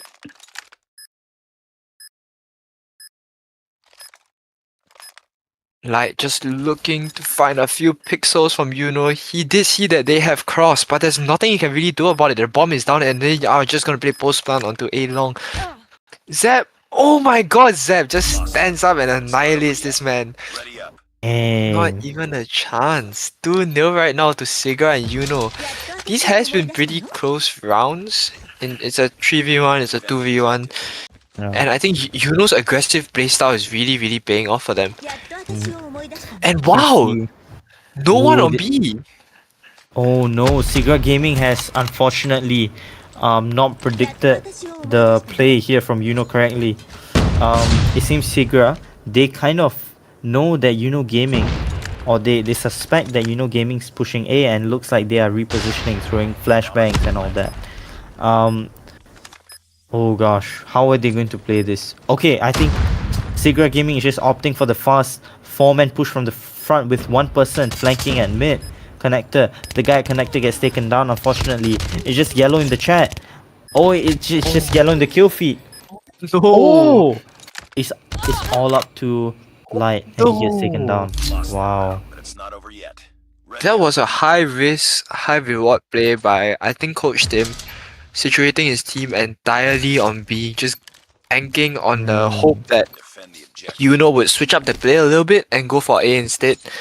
And I think that risk didn't really pay off for them at that point because they were forced to play retake on the side with so many hit creatures and so many spots to clear. And now Yuno is entering onto the B, just guns are blazing. Zeb! Oh my. Just with a shotgun. Oh my god, it is now down to a 5v2 again. Zeb just in their base, pays a little dearly for it, but it is okay. It's a 4v2, they are still so up. They do have tempo control. 11 damage onto the river, and he just gets ganged. Oh my god. Oh my god. Just 3 men swarming onto that location. Yuno is playing so aggressively this round. Let's see what Sigra can do to kind of combat their aggressive playstyle. Maybe they have to play kind of aggressive themselves, you know, they don't even have one round. I feel like once they get that one round, they can get the momentum going. Oh no, yes, Novio takes down Sigra, but unfortunately, it's just he doesn't get traded out. It seems it's just yellow in the chat. Wyatt, oh, unfortunately does not make the connection with that kill, and it's all up to Elias. The bomb has been planted. Oh gosh. It seems he's going for a full rotation. Oh, he gets spotted at mid. He's one shot. He needs to run back. Oh my and god. he gets taken down. Yuno Oh, is playing no. so well today. Oh, come on, Sigra. You guys can do it. Come on, Oh my Sigra. god. I feel like I Sigra think- is kind of Destroy succumbing to the pressure right now. Yeah, they are. They're just forced to adapt to Yuno Gaming's playstyle. They're not really running any different plays, Siga, and I don't think it's really working out for them. They're a bit scared to do a 5-man B or 5-man A right now because it didn't really work out. Oh, Light just kind of stood there and took it. Yeah. Oh man. Now they are. Oh, the bad timing for Oh, Kaibo. Zeb just sliding out and beating him up. Novio with the kill. Oh Zeb. no. Oh no! Oh no! And the It's side switch. 6-0. This is not what we expected. Oh goodness. I would think that Tim, having coached Yuno for so long, would know all of the strats and Bomb acquired. nothing really would be a surprise for them, but Yeah. this is a surprise. Looks Oh, like Yuno! 4-1 on A, and it is gonna pay off. They're gonna Oh. meet in a 4v4 or 5v5 here. Scope does get flash. River sucks out. oh my Scope. god. River. and Oh it's- my and it's god! like- It's over! It's over! Yet. Ready up. Oh my god! You know, and it's gaming over. has won 7-0. Wow. 7-0, the first donut of today. The first donut of the championship, of the tournament. Wow. Oh my god. I think Yuno just played that so well. Yeah. every read, every play was on point. Definitely. Novio called that they should 4-man on A, and they did push 5-man onto A. So the defense was just entirely stacked onto A. They tried what Tim tried to do with the B, and it paid off for them. It was high risk, high reward, and wow, I they think just got read perfectly. I think that was um a valiant effort from the side of Sigra, but unfortunately, they just weren't able to make those adjustments that, during the game, like, oh man, that's so unfortunate. I feel like they were just choking their shots as well. Like they could Yeah, have gotten so many more kills, but yeah, it's just I feel like with the aggressive play style and the pressure they got because this is being live streamed, so it just kind of took a toll on them. So I that's think true. that's That's why true. they lost the game. And this was also like the momentum thing I was talking about. Oh If my. if either team can carry on that momentum, and Mhm. it's just a tidal wave of confidence, of aggression, Right. of everything. So Yeah. I think from that first round managed to get that confidence up. They knew that their plays were gonna work from the start. They knew that they had nothing to fear, and Mm-hmm. I think that's what brought them to victory. The gunfight, the execution onto sides. Oh my god, the post plant hold is not even giving a 1v3 opponent a chance to retake. Yeah. And Yeah. yeah, 12-1 by River. 12-1. Wow. Scope didn't even die once. Wow. Well, great game played by Yuno Gaming. Um, but I have to say, like, Sigra, Sigra Khalifa, you guys put up a good fight. You definitely um did almost beat Gaming, in the hardpoint game, but unfortunately it just didn't match up for this S&D game. Yeah, But yeah, it's fine, like sometimes we lose, right? But it's just what we do when we lose. So that's true. That's true. don't feel disheartened, Sigra. Like you guys just gotta do more grinding, So yeah. But yeah, I mean, very good effort. Sega is quite a new team, so That's I true. think that for a new team to reach this kind of level for the hard point and to give up such a fight for SND, I think it's pretty commendable. Yeah, To reach definitely. even be here today. Yeah. They had the courage to show up and they just played through everything. Yeah. 250 to 224, one of the closer hardpoint games this tournament. Mm. They definitely gained a lot of momentum from that. They came back. They did not give up. Right. Even when the point difference was 100, I definitely would have given up. But it was a close game. Yeah. Such and destroy. Was just too much for them. But fair play to both teams. I played both teams. You guys did well. But yeah. Well, congrats to Gaming for their map win. Um yeah. I think right now we will be before we take a break, maybe we could tell you more about the sponsors of today. So one of the sponsors of today, as you can see from at the bottom left of the screen, is actually Chimichurri. So if you guys don't know what Chimichurri is, they are a cafe, a novena, and it is basically a cafe, and it's a celebration of fresh flavors and a lot of elegance, and it was founded with a vision to delight every sense. Like wow, it sounds the I food know. sounds really good already.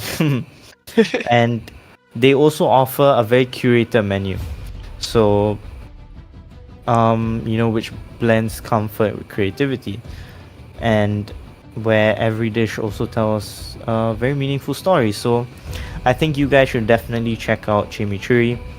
They sound like a very good store, and I'm definitely gonna check them out after this. That's true. That's true. And for our second sponsor, I think you can see the logo. It'll come out in a bit. Yeah, there we go. Darts Buddy. Oh, Darts Buddy is a bistro, cafe, and a pizzeria. Oh, so 3 in 1. Ooh. Oh, so you can get delicious pizza there. You can get scrambled sides and refreshing drinks. So like at 3 a.m. or late at night, you want something so savory and something that just melts in your mouth. And they have exactly what you want. You can get a pizza cravings fix with the signature smoked duck pizza, carefully curated with fresh handmade pizza dough, stretchy mixed cheese, and their homemade hoisin sauce. Their Rialto pizza is always there with a plethora of ingredients for times where you just can't decide. And their Tom Yum pizza, oh my god, the Tom Yum pizza, it's an extravagant combination of a hearty seafood selection and a tingly Tom Yum sauce. What's more, they also have crispy truffle fries. I love Wow. crispy truffle fries. Do you? Yeah, truffle fries sound really, Yeah, really oh my good right god, now. yeah. Oh my god, I could do it with some truffle fries right now. So what are you waiting for? So head down to Darts Buddy, Bistro Cafe and Pizzeria, and head down to Chimichurri Cafe. Alright, and I think with that, we will be going for our 5-minute break. So we hope to see you guys in a bit. Our next match is going to be really good. I think it's... Hold on, let me see. It will be... LSK Luke versus the one and only NH Oh Naruto. no, The, this is gonna be... the monsters. So yeah, it's gonna be a really exciting game. So definitely check it out. But yeah, we'll be back in 5 minutes. See you guys.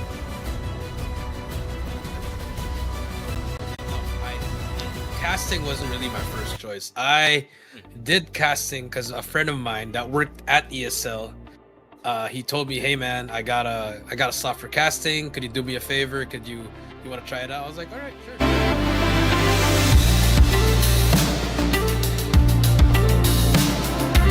Welcome back to Yuno Gaming. Today we have an interview with a very special guest. It's Coach Jericho. I'm Coach Jericho. Been a coach for a long time. Also played Call of Duty back then, and just have some conversation here about some Call of Duty stuff. Your Call of Duty Mobile. Looking forward to the future as well as looking at Yuno Gaming. Let's just dive into the first question. Yeah. So the first question is, what got you into casting in COD M? What is motivating you to carry on? Yeah. Funnily enough, casting wasn't really my first choice. I did casting because a friend of mine that worked at ESL, he told me, "Hey man, I got a slot for casting. Could you do me a favor? You want to try it out?" I was like, "All right, sure." So Beef Mommy and we tried out. We auditioned, and then the ESL mods were like, "That's the best audition they've heard." And then from there on, I've been getting casting gigs here and there. At the same time, I was also doing coaching, but then when I retired, that's when I went to full-time casting. But now more on the part-time side. What's motivating me to continue is just it's fun. I love Call of Duty. I love Call of Duty and Call of Duty Mobile in general. It's the game that I've won as a player and as a coach, and now I'm casting. It's great to see players from the amateur side to the competitive side to the world stage. See them win, see them improve. I think it's just fun. And I just really love watching Call of Duty. It's just a really fun esport. Yeah, I think it's actually quite entertaining for me as well. The next question is, what's your opinion of the current FPS mobile esports scene, especially Call of Duty Mobile? I would say neutral state because it's not the best, but it's not bad. It's just there. I mean, obviously it died down, especially during the pandemic. It was, everything was high because you couldn't go out. Now people are getting back to their lives. It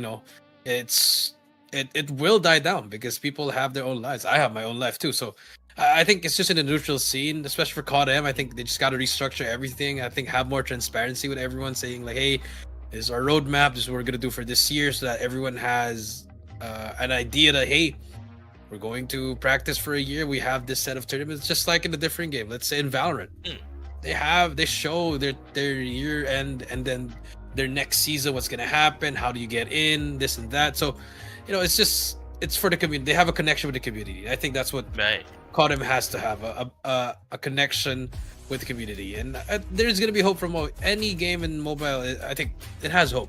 There's so many games that die, but there's also so many games that just came up out of nowhere and now are still thriving. So I think it's a healthy ecosystem. It's healthy competition for all the games. Right. It's like, Valorant. Riot Games is actively like, how do you say? Yeah, They're actively communicating. Their support is amazing on the esports side. They have a path to pro. They have a franchise, and then you can also be from amateur. Then you can all the way go to the worlds. I'm just like it's great, man. Like you have a lot of chances, and it pushes you if you really want to pursue a career in esports. So like, hey, I'm gonna do my best because I know there's something at the end of the light at the tunnel, and there is. So that's how I think. Hopefully, we do see that in Call of Duty Mobile. Hopefully next year. Well, I mean, speaking of like a roadmap, right? Are you looking forward to Gaming's Fall Championship? Yeah, of course, man. I mean, the first was already a success. We had some amateur teams there, some pro teams, that now we upped the prize pool, and this reminds me of back when I was competing back in 2018, 2019. There was an organization doing this as well. They were hosting tournaments. They were having LANs and everything, so they had a pulse, they had a community. So it's great to see that Yuno Gaming, they're pushing the boundaries here and actually really setting the standard and reviving the Call of Duty mobile scene here in this, not just in the Philippines but in Asia and Southeast Asia, and hopefully in other regions as well. So it's really great to see what's happening, and I'm looking forward to Fall Championship. Yeah, same. I'm also looking forward to how we improved from the last championship that we hosted as well, right? On the operations side, personally, right, as a caster, I'm sure you've also had a look at behind the scenes, right? What do you want to see more? I want to see more competition, man. Some of the games are pitiful ones. From Vanguard with he knows there's another guy stairs. Elite, they are looking like they want to run away.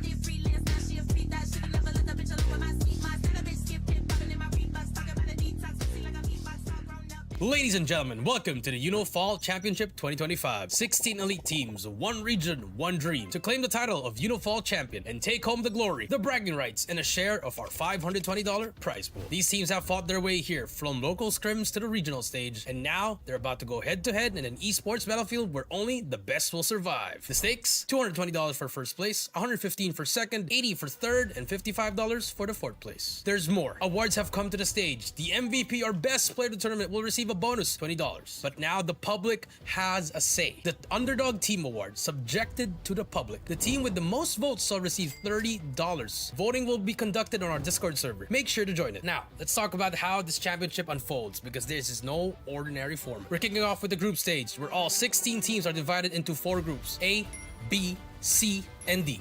Each team will play best of 3 matches across 3 iconic game modes: Hardpoint, Search and Destroy, and Control. In these early rounds, every point, every call-out matters, because only the top 2 teams from each group will advance to the playoffs. The rest, it's time to say bye-bye. Once we enter the playoffs, the format shifts into double elimination, where a single loss doesn't spell the end. Teams in the upper bracket fight for dominance, while those sent to the lower bracket must claw their way back through fire and grit for one last shot at redemption. Every playoff match will be a best of 5, and when we finally reach the grand finals, we'll see an epic best of 7 showdown, with the upper bracket finalists starting with a 1-map advantage. The road to victory won't be easy. Expect tactical brilliance, emotional clutch plays, and maybe, just maybe, an underdog story that will shake the scene. From rising stars to veterans, from calculated rotations to chaotic comebacks, this is the stage where dreams are made and legacies are born. This is more than just a tournament. This is Yuno Gaming, where youth, competition, and entertainment collide. So buckle up, gamers. It's time to witness greatness. The Yuno Fall Championship 2025 starts now.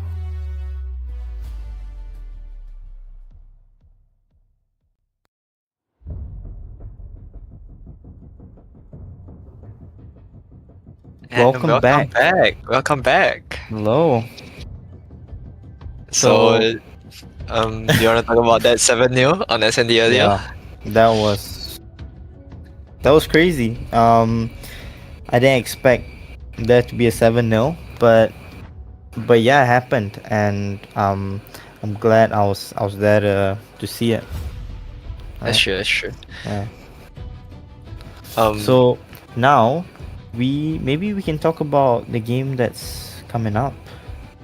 LSK and Luke. SK Luke and Thanatos. Mm-hmm. Wow. So I mean, Thanatos, they've been a monster this whole tournament, and even the previous tournament, the Gaming Community Cup. They won that. They were the champions, so they are definitely a force to be reckoned with. And yeah, I honestly speaking, I'm not sure if LSK Luke can beat them, because they are just they're just a powerhouse. That's true. That's true. They've gone against so many top tier teams, and they have former grandmaster top ones.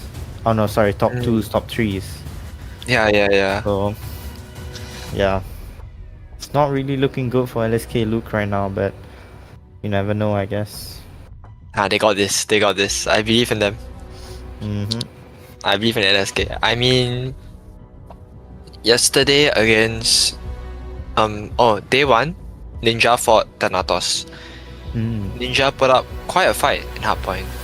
The SND fell a little short, but Ninja did fight LSK Luke yesterday, and I'm gonna say that Ninja 100-point clubbed LSK Luke. Wow, 250 to 80 on the hardpoint. that's 250 to 80.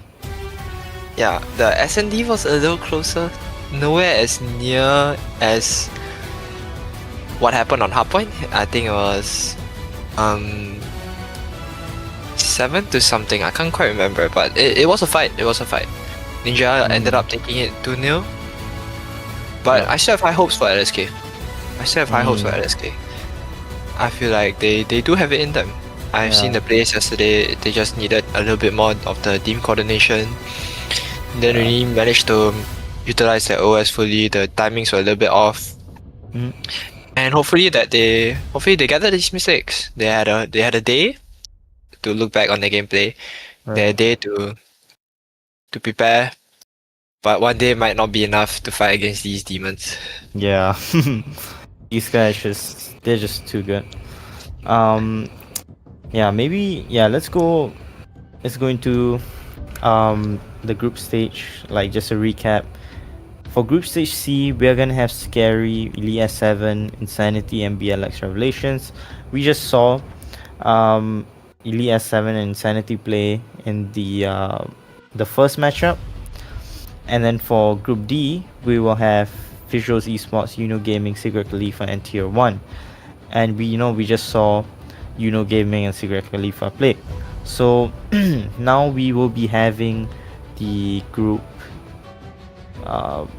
A match against Thanatos and LSK Luke. Now I'm looking at the standings right now, and in Group A, Thanatos, they have played 2 games. They won both of the games, No and surprise. they have won 4 sets. They have 4 set wins, Wow. which is they have no set losses, which is kind of crazy. They're Meanwhile, on a if you win look at- streak right now. Yeah, basically means they've not lost any game so far. Okay, actually, first of all, maybe let's run through the lineup for LSK. So first of all, we got Rafi, we got Tonap, we got Soul, next we got Miyaki, we got Pikey, and finally we got Brian. And their code is I am the Lord's servant. Nice. I like it, that's I like it. respectable. Yeah, I like it. Did too. you realize that their name is actually the prophet name? Oh, is it? That's how it came about. Yeah. Okay. Yeah, me, Oh. Fexty realized it yesterday. Then he told me about it. I was like, oh my god. Oh, look, and then 138. Oh. Yeah, it's so cool. It's such a Mm. cool thing. Wow. Well, I think well, you said you've seen them play before, and you told me about them and their game against Ninja. Do you think like how? Okay, obviously their gunfights aren't gonna be as strong as NH and Natos, but do you think there's any way that they're gonna win, and like what strategy they're gonna have to use to win against NH and Natos? I think we do have to see the map picks first. If it is more of a spawns orientated map like slums Mm. or summit, I think that they will have to consistently maintain map control throughout the entire game. They cannot give it up. Right. The moment they give it up, Tanato is just gonna punish them for it. They're gonna take the entire point. Mm. And for the less spawn oriented maps like Hasi, Yep.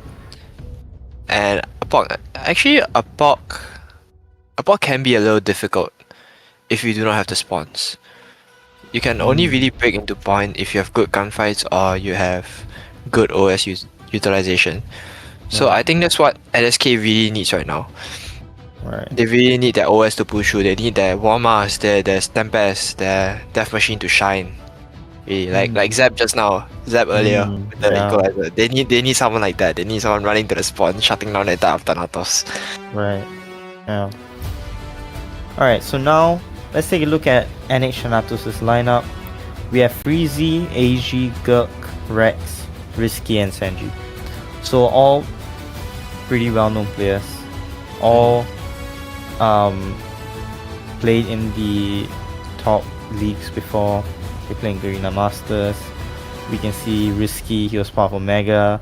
We can see I think was AG. Oh, AG was part of a team as well, right? I remember. I think so. Can't Like- remember either. Yeah. Anyway, but yeah, these guys are all really good at the game, and they've been around for I think a while now. So Yeah, they definitely a have while. good chemistry. Yeah. And their quote is, "Let us run with endurance. The race God has set before us." Wow. And they are holding true to that. You yeah, know, they are. they've been so consistent throughout this tournament. Even the Yeah. last tournament, they've been consistent.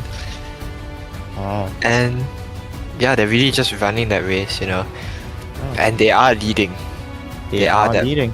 They are one of the first people, the leaders of this race. Yeah. Alright, so for the map picks, ooh, we got slums for Hotpoint. Okay. Ooh, this could be looking good for LSK. Look, if It could, they it get could. if they get the, like you said, their map control and the spawns, ooh, this could look good for them. They just have to, and also play their operator skills correct. But yeah, Mhm. because against NH and Atos, their gunfights will definitely not be up to their level. True, that's true. Yeah. And then, ooh, I think this is a first. So many firsts today. Yeah. No, we we've haven't. never seen a standoff SND. Oh my god.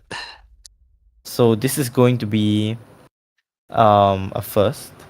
And I'm curious to see the shreds for this because I've not seen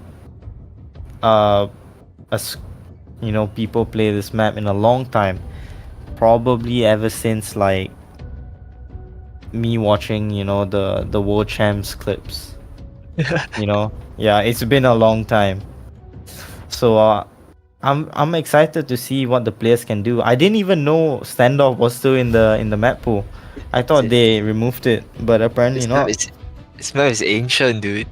Yeah, it's so old, but it's a classic. So I'm That's true. excited to cast that. Yeah, and then obviously we got raid and crossfire control. Yeah, it's pretty standard maps. That's true. I wonder if we'll ever see like an Arsenal control, like just a team pull out Arsenal. Is it still in the Sure, map it's pool? still in the map pool. No, Oh, is it? I don't Oh, think so. man. I don't think so. So, oh, okay. I guess I'm just not up to date then. Oh, it's been a long time. But yeah, I think for standoff SND, with the experience that NH Thanatos have, I think they will definitely win that. It's no question in my mind. That's true. That's true. So I think the only hope LSK Luke has of possibly bringing this to a game 3 is if they can somehow clutch out that Slums hardpoint.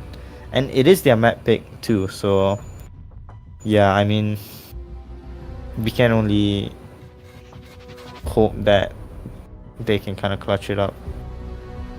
But against a team like NH Thanatos, it's a very slim chance because we also have to be realistic, you know? That's true. Yeah. But 10% chance is still a 10% chance. That's true. 1% chance is still a 1% chance. There's always that one situation, that one outcome that Yep. none of us could have expected. Yeah. Especially coming from LSK Luke. So I think if LSK Luke perform well on hardpoint, they should get the win. As long as they control the pace of the map, control where they use their OS, when and where, and if they are able to get any value with it. And I think with that, they can win hardpoint. Yeah, definitely. But standoff is definitely a separate issue. Standoff is unique in a way that the map has so many important areas that while you're defending, your defense really needs to be so spread out. So for A example, you can really only have 2 players watching A because you need to have your other 3 watching back alley as well. Back alley, B and mid. So this map essentially has 4 different lanes. It has mid, it has granny, it has back alley, it has A. So the defense on this map will struggle a little bit because if one of them gets picked off, they lose a certain part of that map. They lose a certain control. Right. Yeah, so that's what's so hard about standoff. Most teams will just play slow on this map. They'll play for picks because that's the easiest way to open up gaps in the defense. So especially with a team like Thanatos with the very, very strong gunfights, I think Thanatos on attacking side they'll find it a little easier. They can find it a little easier to play this map. I'm not so sure about the defense. I haven't seen Thanatos defending, but most teams will run maybe a 2-3 and then 3-man spread out between mid, B and back alley. So that's like the most common defending default for most teams. So we have to see whether LSK can get those picks or whether LSK will just pull something out like 5-man A and just aggressively find the side. Yeah. So it's always just these exciting plays to look forward to. I'm curious whether NH Thanatos is gonna copy that same strategy as they did in day 1, if I'm not wrong, where it was firing range SND, and on the defense they were just rushing into the enemy spawn. Like they didn't even bother that it was a defending round. So I think to try and catch the players off guard and knowing they have a strong game sense, are they gonna rush into the enemy player spawn and just kill them before they even have a chance to make a move? I don't know. I think they may do that, just kind of catch LSK Luke off. It's also going to kind of pressure them, make them scared to make a move. So I think that's it's a possible strategy from NH Thanatos. And I think LSK Luke has to manage that well. So That's true. I think the moment LSK Luke slips a little bit, the hammer of punishment is gonna come down on them. Yep. Yeah, they're gonna capitalize so hard on every single one of LSK Luke's mistakes. So LSK has to pull off a near perfect game in order to get off this hard point. Right. Get this hard point off their backs. And They need to hold it together for SND. They need to defend with all their lives. They need to attack with whatever they got. And Yeah. if there is a game tree, or control, NSK definitely might suffer because control is such a gunfight based game mode, Right. and it's just a mix of SND, you know. Yeah. It's a mix of SND and it's just so much of the pure mechanical skills that you need. Right. It's the true test of mechanical skills between your OS and your gunfights. Mhm. Every single double kill or triple kill matters. Right. So yeah. I think that's gonna really test to see. Sorry viewers. I think the screens have gone blank, so you cannot see us. But don't worry, Oh, they'll be back. back, Oh, we're there back. we go. All right.